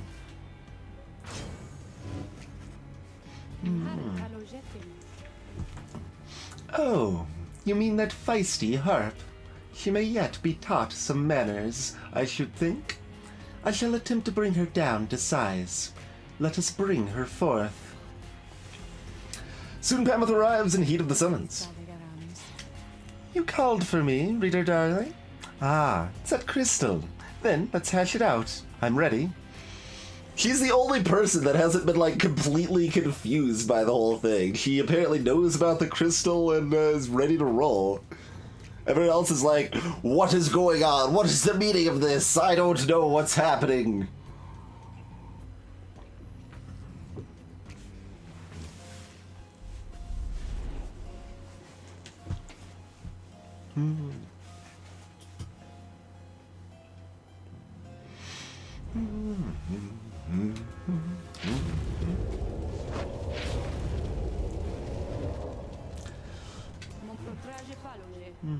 Listen well, Harp. You answer to me here. Oh, a bossy one. Sure, then. Go on and tell me more. Such a delightful student for a change. Come, then. Let us see what you can do, left to your own devices. Save for your reader's vigilance, of course. Let's show her what she wants to see, then, reader darling.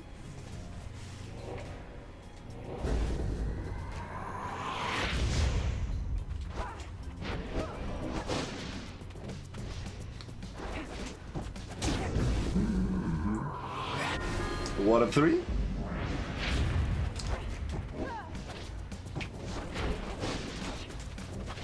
Yep. 2 of 3. Wait, why is the achievement already unlocked? Don't you have to, like... Feels a little weird that they're already, like, achievement unlocked. Oh, I missed. Barely. No, no, no, no. Oh, we actually made it done. Okay.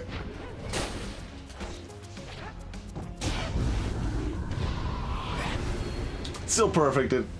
Barely.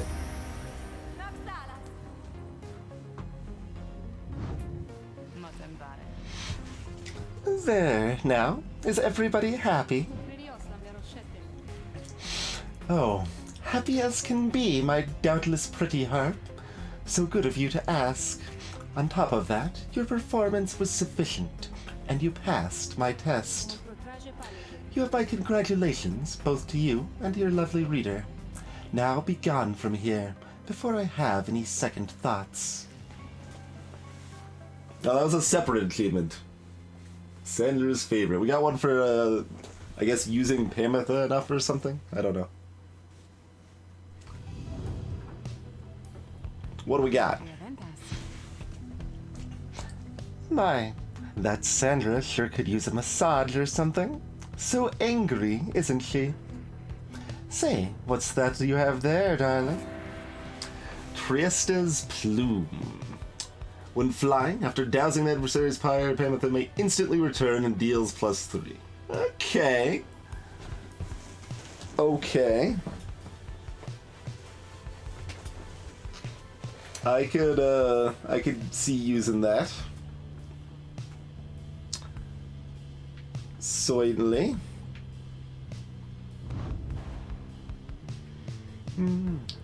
There's new info to Sir Gilman's biography.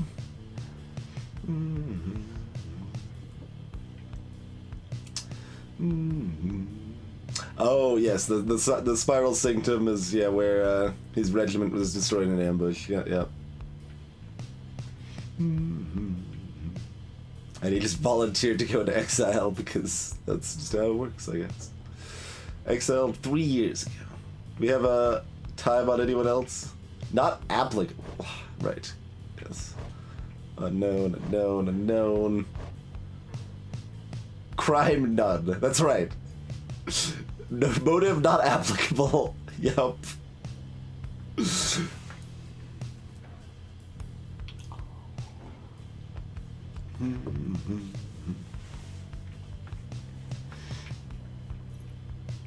Well, I kind of want to, like, we like know the most about Sir Gilman. We've had the most time to kind of get to know what he's about, and I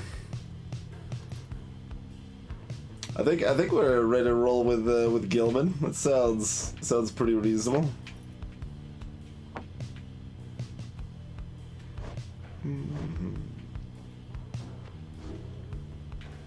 I'm gonna have a really, really hard time past that point, though. Later that day, you accompany Ruki into the quiet solitude of Emperor's Ascent, where a monument to Triesta Tithys awaits you. A gap through the nameless lower summits beneath Mount Alodil. Throughout his youth, the prideful Emperor Mur misunderstood how close he came to ruin. Perhaps due to the nature of this place, you begin to sense Ruki's inner thoughts, as clear as if he were speaking aloud.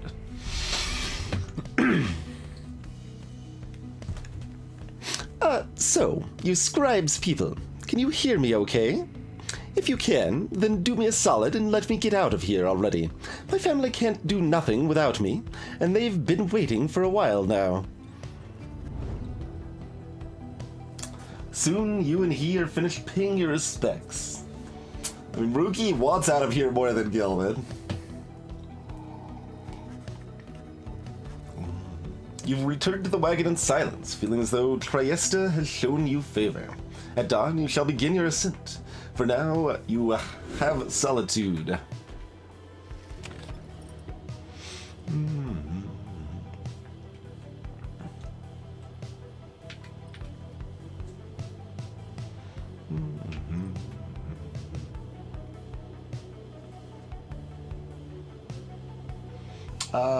Sure. Who do we want to mentor? Like, you can't even see her experience because it's covered by her horns.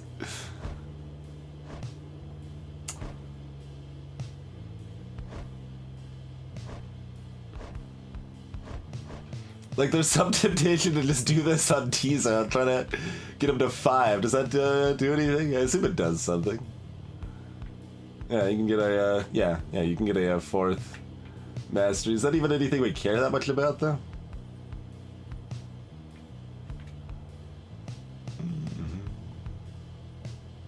Banished Kiso drops a moon sign allies can instantly transport to from the Pyre.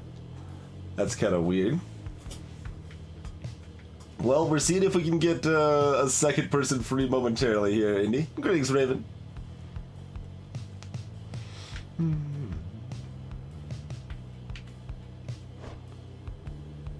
Oh yeah, I don't think I noticed that their backgrounds are all different over here, too.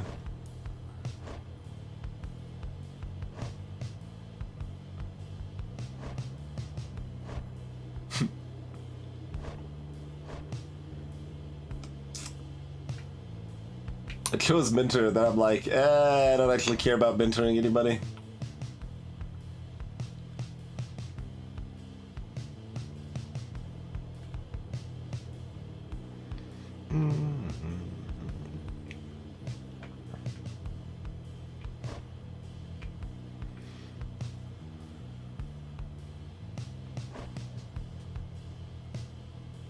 I want to mentor who you want to go free. I mean, they need a certain amount of alignment, but well, actually, I thought it was just that they needed to have done Sandra's thing. Oh, he hasn't done Sandra's thing, has he?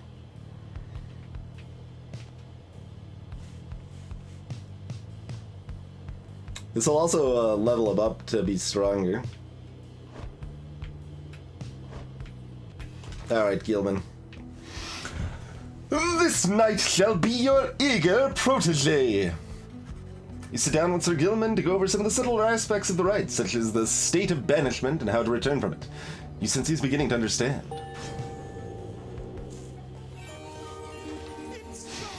So grateful is this knight for such a glorious occasion that he is giving strong consideration to performing, here and now, the forbidden dance of the Sea Dominion. What do we got here?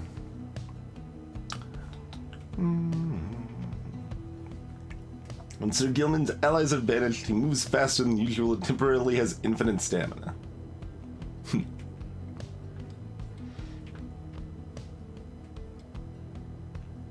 After you banish an adversary, one of your banished allies instantly returns.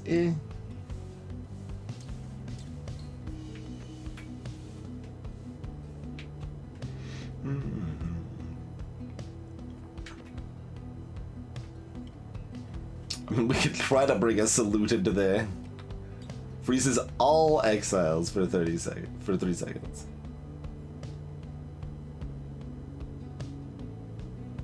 That includes himself.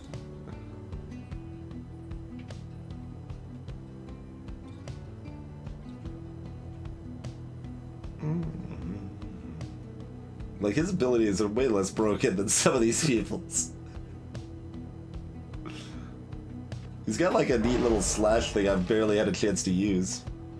This knight has little fear of banishment should his self-sacrifice help clear a path for his compatriots.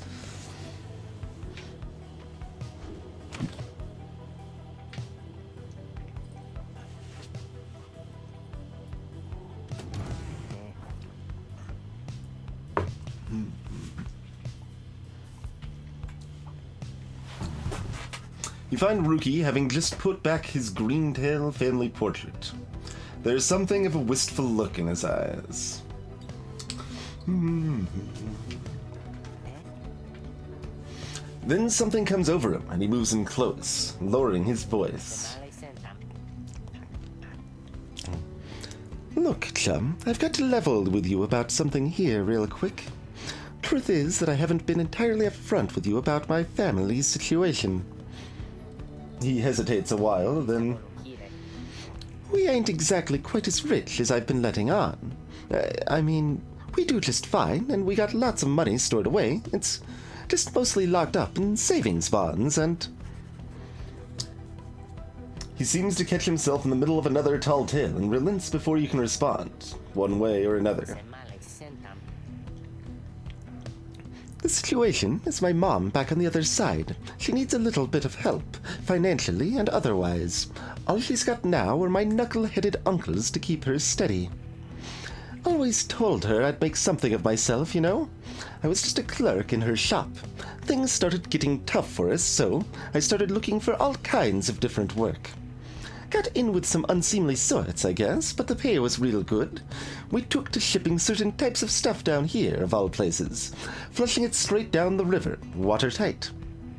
The pay was right. Mom was so proud of me. We were eating real good all the time. But you can probably guess what happened. I barely scraped by after they flushed me down here. Would have been food for a bunch of howlers had Jody not bailed me out of a tough spot one fine evening. As for my mom, she doesn't know the half of it. My uncles told her I'm away on business.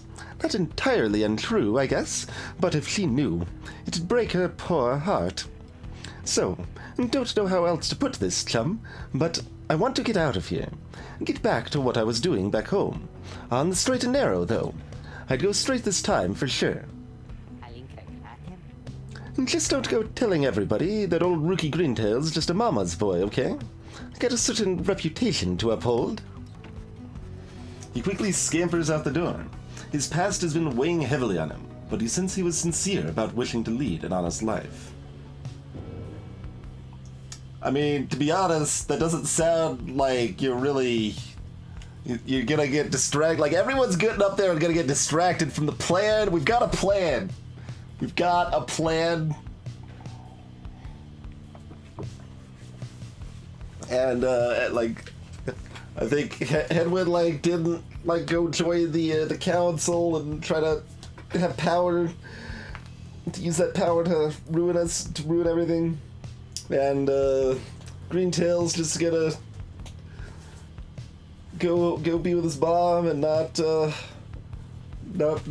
help enact the plan. Like, he's like, the fact he's talking about being dedicated to be on the straight and narrow now, like, that's like bad. It's a bad thing. That's like a bad reason to send him back up, to be honest. Right? Smuggling, motive self-gain, 4 years exile.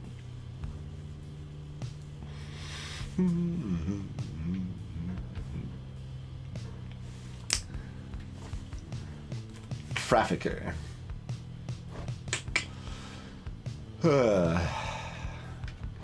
But he's also the only one that's like actively being like, hey, hook me up, buddy. Like, I could use the help.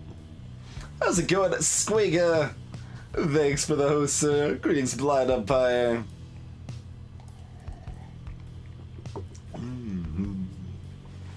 We are currently trying to figure out who we shall bring to salvation, as such. I mean, Rookie's probably like my pick after this. Greentail's probably better in the rights anyway, I guess, but like, the fact he like has reasons to go back specifically is like kind of a bad reason to send him back, as it were, huh?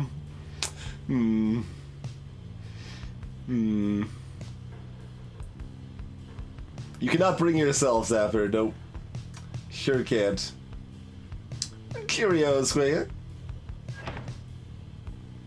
Catch you later, sir.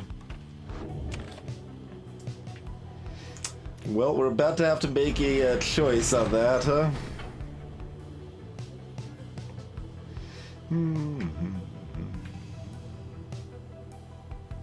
I mean, we might as well give Tizo a favor. We're always using Tizo because Tizo is OP.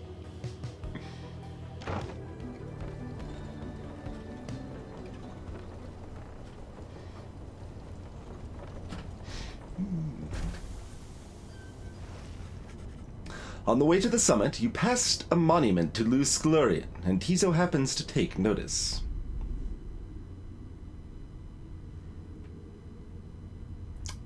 Tizo doesn't have a proper voice. We can hear Tizo's thoughts. Hello again, old friend. Oh man.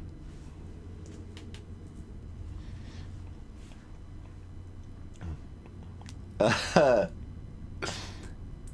again, old friend. I hope the stars are comforting to you. These Nightwings are as strong of spirit as I have seen. Please, look after them. He says little after paying his respects. However, as you prepare to continue your ascent, you sense that Luz Calorian has shown you favor. 2 presents, sure. To say squeehee!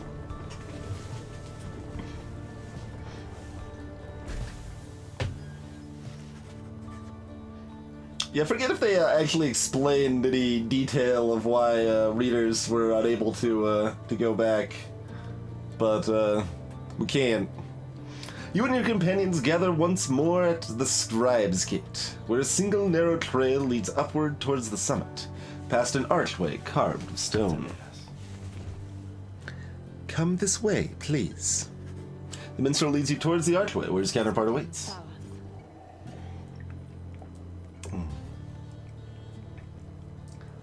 The exiles of the Nightwings have returned. They have. Greetings, Celeste. She all but ignores him, and motions to the rest of you. I guess we have to do this every time. Hey, Jimbo Tom. It's you specifically are unable? It sounded like Sandalwood couldn't go back either, Dan. And he was resigned to that fact as well. Well, I guess, the reason is that you have to actually participate in the rites to go back. And if you're being the reader, then you can't do that. Though theoretically, Sandalwood could be reader for me or vice versa in that sense, but I think that was the main reason. You do actually have to participate in the rite in order to be able to go back. Now then, each of you in turn, please state your name and what it is you seek whilst crossing Scribe's Gate. Much like before, Gilman passes through, Ray passes through, Jody passes through, Tizo passes through, Rookie passes through, Panther passes through, Volfred passes through. No one is left but you. You step forth and declare yourself as you did before. The guardian of Scribe's Gate regards you with a still expression. Then she addresses all of you in her formal manner. The 8 scribes bid the Nightwings welcome. Go forth with glory. The lone minstrel glances up at the gate guardian. You have our gratitude, Celeste. But she pays him no heed.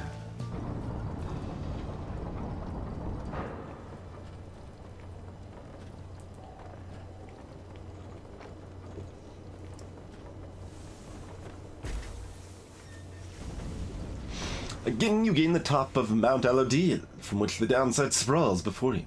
You wonder whether one among you shall soon follow headwind from this place. Oh, hey, guys! You know, it gets real awful cold up here sometimes. Waiting for customers, so come on in, okay? And good luck in the big battle thing you got. That's where you're going, isn't it? I heard there's gonna be exciting for my friends. What is this? Infernal Bloom. After Bear banishes an adversary by aura casting, an aura burst may occur. At a 20% chance. I don't exactly know what an aura burst is, but that sounds like garbage. So we'll just... Oh, we can't afford the Stardust anyway. Never mind. Do the price of these change and where you sell them, or does it depend on the randomness of the downbear itself? Unclear.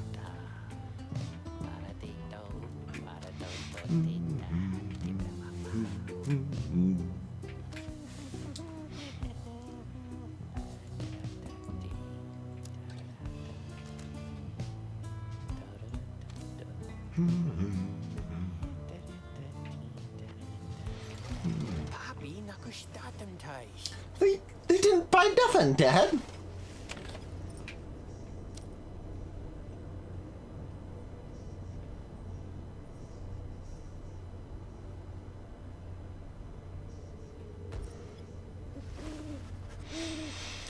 The time has come for your second liberation rite to commence. You observe the lone minstrel and Volfred speaking in hushed tones, but cannot sense the topic or the tone. Then, Volfred looks up at you. I trust that you are feeling as prepared as... I trust that you are feeling as prepared as possible, my kin. Each rite is consequential to our journey in its own respect, though these liberation rites have a more immediate effect. It's somewhat crass, however. I've gone and estimated by how much each of our companions may contribute to the outcome of our plan, should they be liberated here.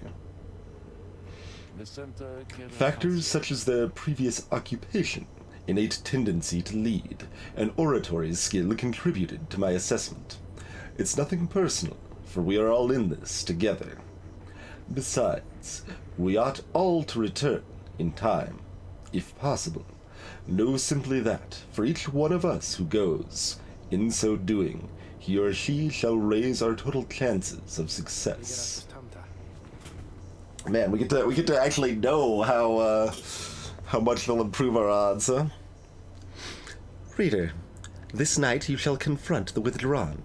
They have already appointed Umhildi to be liberated, should they manage to prevail. We all have faith in you, my kin, and lo, even the stars agree on this account.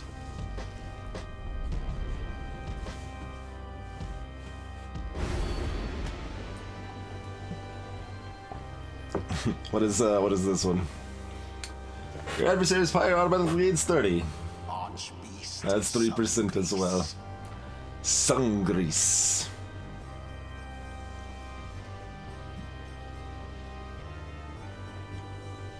He never tells you what those numbers are? Why did he talk about having the numbers if he's not going to tell me what the numbers are? Or can we not, we can't even look at them? Maybe we can look at them when we're choosing who we're freeing. But we want to choose them before. To the fall of Solium, at which the scribes first formed their sacred union. At stake this night is freedom and prosperity.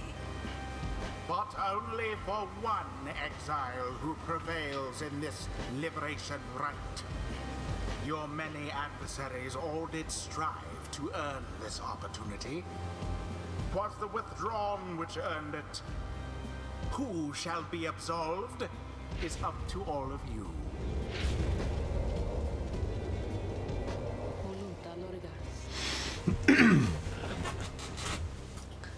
The pyres burn, and each of the triumvirates is present and prepared. I concur. The pyres... words are hard, apparently. The pyres burn, and each of the triumvirates is present and prepared. Then, anointed one of the withdrawn, come forth now and declare yourself, and pay any respects you have unto your adversaries, the Nightwings. Bog dweller Umhildi appears from the shadows and reaches for her mess.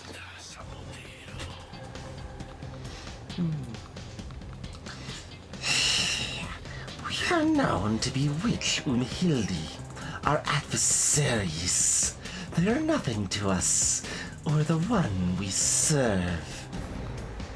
Ye shall all be devoured in the coming age, an age of strife, wrought down by the fell wings and many seeing eyes of Yislesh, the astral born.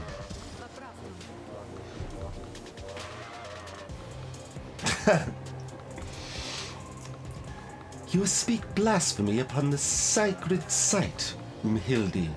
If you value your liberty, then I suggest you cease your mocking of the scribes.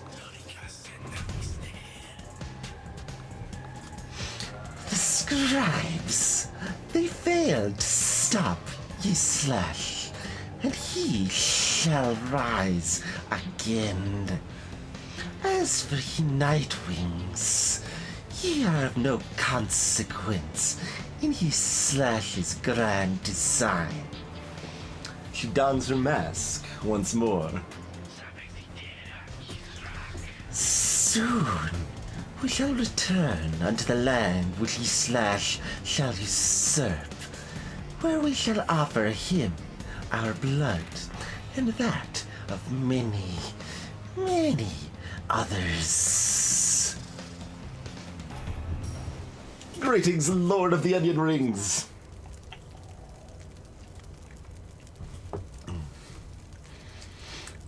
Now then, have the Nightwings reached a decision on whose behalf they shall conduct the liberation rite? Reader, I am bound to tell you once more.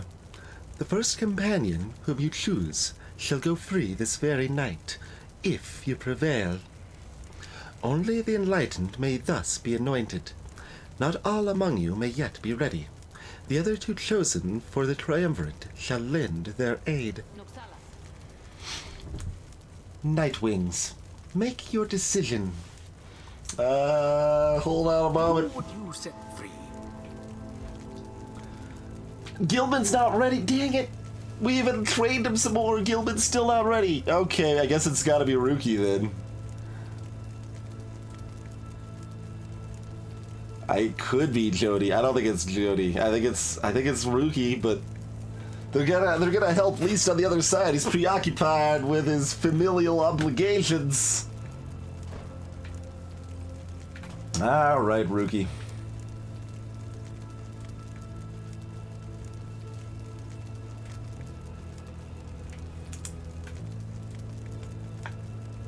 $37.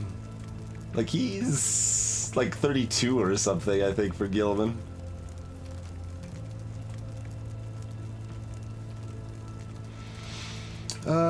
What does Rookie want? Oh, hold on. Let's take a look over here real quick. They've got this complicated, like, junk presents garbage over here. We got neg 20 going on us here. And yeah, they've got the +4 damages still, okay. It's gonna suck if they get those leveled up another slot though, because +5 is way more than +4.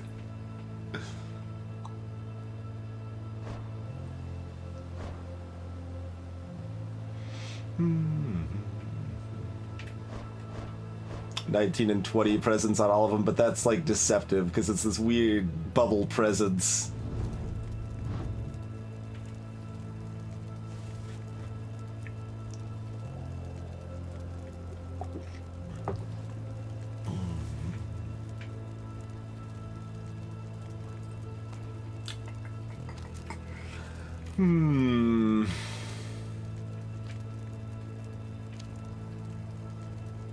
So 10 presents probably doesn't do anything. Instantly recovered stamina is okay. Chance to return immediately is okay.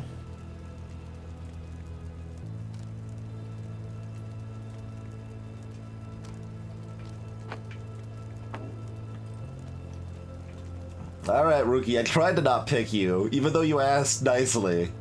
But Gilman's not ready yet, so therefore it's gonna be you, buddy. Let's roll, huh? Good choice there, chum. Though if I get out of here, I don't know what you're gonna do without me. Who shall lend him support? Jody and... I mean, yeah, Jody's still the best go here, I think.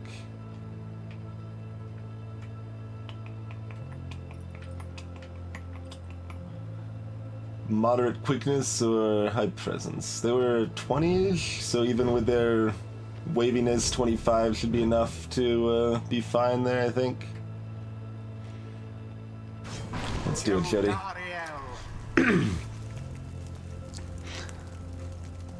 I feel bad about her voice because my voice for her is bad. It's hard, like,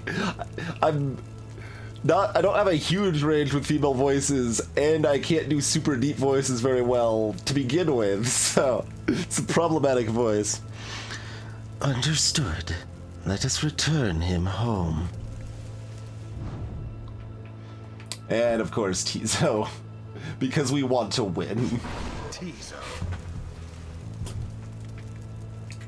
Tizo seems very determined to support Ruki. Maybe I'll give him back the bell. We're never getting the bell back. It's lost in the desert somewhere. It is done.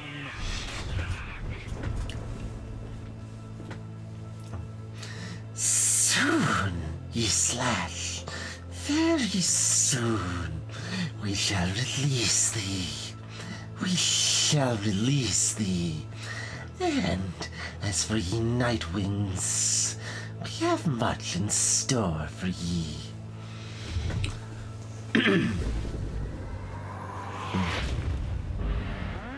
Commence.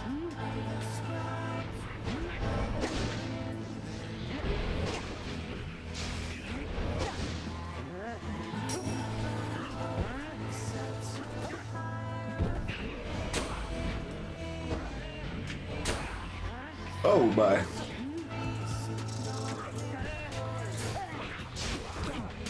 I don't know quite what happened there, but it was horrifying.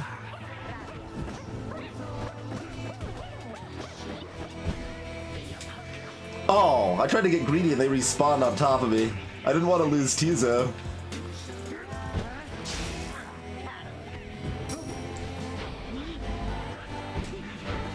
Oh, his jump's not good enough?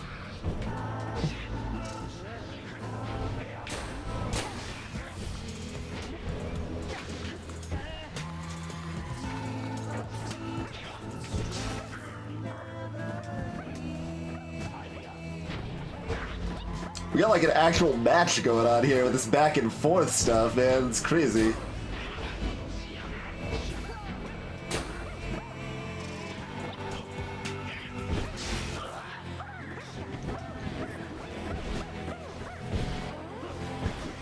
Oh, come on, that was so close.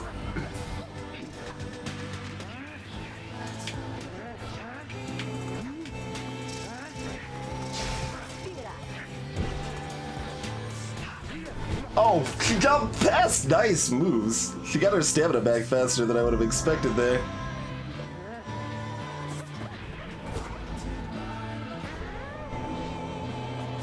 Wait, how do you cancel? Oh, you can zip out of it. Okay. Because I know I saw the enemy imps zip out of it.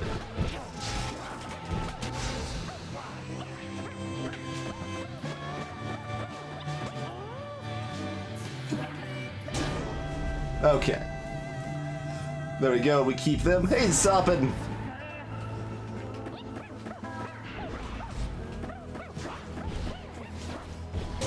Okay.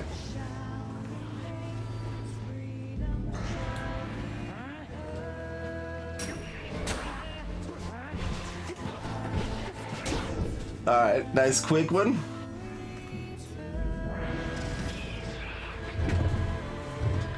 Slash, we invoke thee, for we seek thy ancient strength. Befoul our enemies within thy blood. Damnation to the Nightwings. Damnation to the scribes.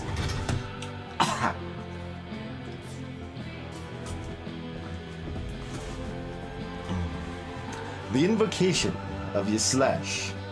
Your adversary, Witch Umhildi's curse, shall summon forth dark pools of banishing ichor wheresoever any exile is banished here this night. Okay.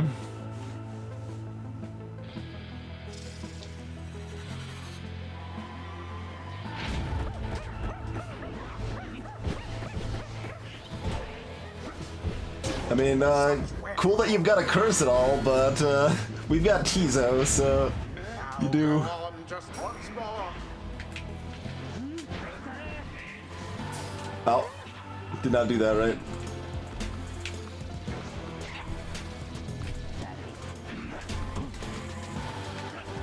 Wow. To dismiss the moves.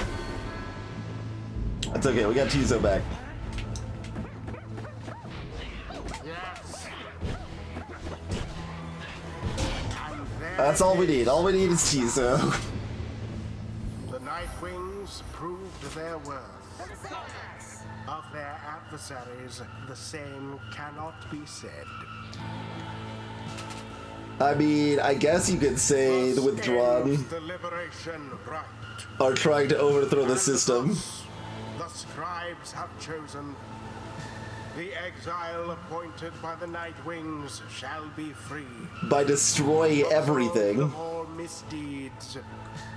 Return to glory in the Commonwealth. His adversary and all others shall remain to carry out their rightful sentences.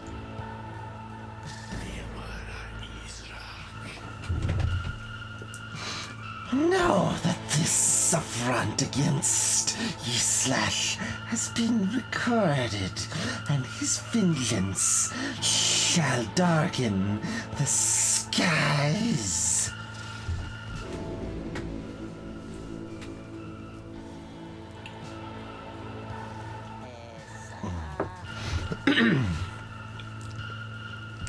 So, what now? I guess I'm just supposed to jump into this waterfall thing back here, and then that's it. Home free. Home free. Something comes over him, then.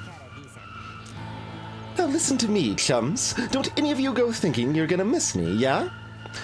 You're gonna do just fine, even without old Rookie Greentail there to keep an eye out all the time, even though the rest of you are just a bunch of slowpokes and all of that. Me, I'm gonna be so busy drinking myself silly on Commonwealth stock, I'm sure I'll soon gonna forget each and every one of you. But just in case I don't, you be sure and stop by and visit me if you get back there, too. Just look for Mama Greentail's shop, right in the heart of town. You can't miss it. So yeah, stop by, say hi, you know. Now, I think I gotta go, so, excuse me. He drops into the shimmer pool and disappears within, although you can still hear him going on about something. Whoa, let me tell you, this is weird in here. Hey, it's starting. Uh-oh, wait! Rookie and back is freedom. May he return in glory. Godspeed, Rookie Greentail. The 8 scribes are ever merciful. By their grace, the cycle of the rites may soon commence again.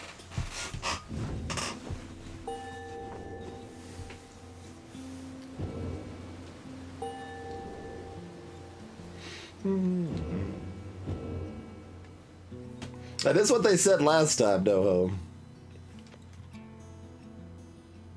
Until the rites begin anew.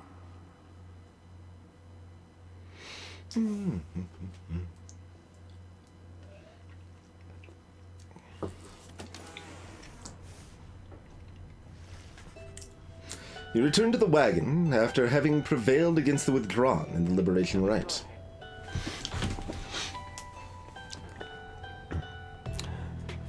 An important victory. Tizo is pleased that Rookie is finally free. You succeeded in liberating Rookie, who returned to the Commonwealth in glory. We did what we could. With each liberation rite, we strive to advance our plan. A brighter future awaits at the end of our path. For now, we must persevere. Speaking of which, reader, I take it you have seen the stars, or, I should say, the lack thereof. You have, or did. Once more, the sky is all abyssal darkness, following the liberation rite. No stars illuminate themselves to guide you further on your path. Then, let us go once more to Moonlight Alcove. I have an errand I must run.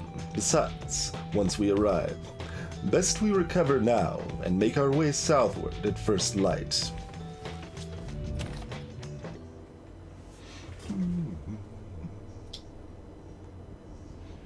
I guess, real girl. I don't know. Hopefully by then we can enact the capital P plan and maybe like abolish this whole downside business in total. But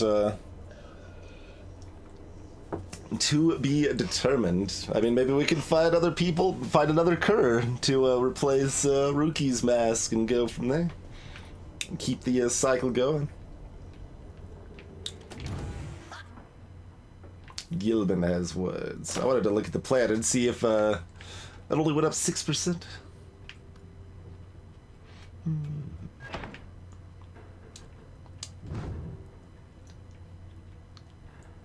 Yeah, he says he's like tracked everyone's like how much they'll improve the situation if they get out of here. I mean, I guess I'm not surprised. I had a whole talk about how I didn't think Rookie would improve the odds that much because he has some connections and that's helpful, but he's kind of not gonna really work too much on Revolution for a while. He's just gonna be kind of happier to have his freedom and go with that for a little while. Huh?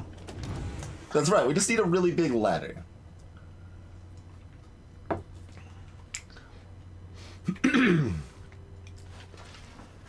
After the Liberation Rite, you find Sir Gilman in an uncharacteristically quiet and contemplative mood. He salutes you crisply with his tail. Glory to you, Master Reader, and glory to the noble Rookie Greentail. Long may he prosper in the Commonwealth. And in so doing, may he benefit the plan into which we have all been thrust. Then he falls silent for a time. You sense him growing very emotional. In noble Rookie, this knight found a kindred spirit, Master Reader. One of questionable honor, the greatest cunning, and such blinding speed as to befit a minstrel's tale. This knight fears our triumvirate lost something irreplaceable in him. Of course, this knight is also pleased that Rookie has achieved his freedom, very much so. And furthermore, this knight shall now continue training even harder than before. Rookie Greentail, this knight shall train on and until such a time as he is swifter than the jagged lightnings of the deathless tempest. Now, Master Reader, this knight must beg his leave of you, for it is time, not for his rest, but for his training.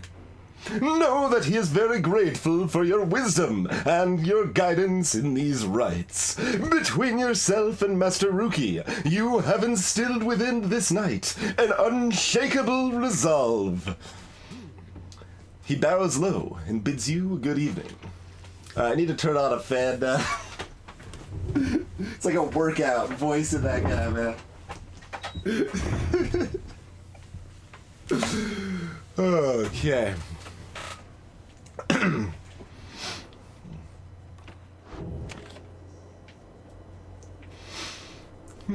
Sir Gilman is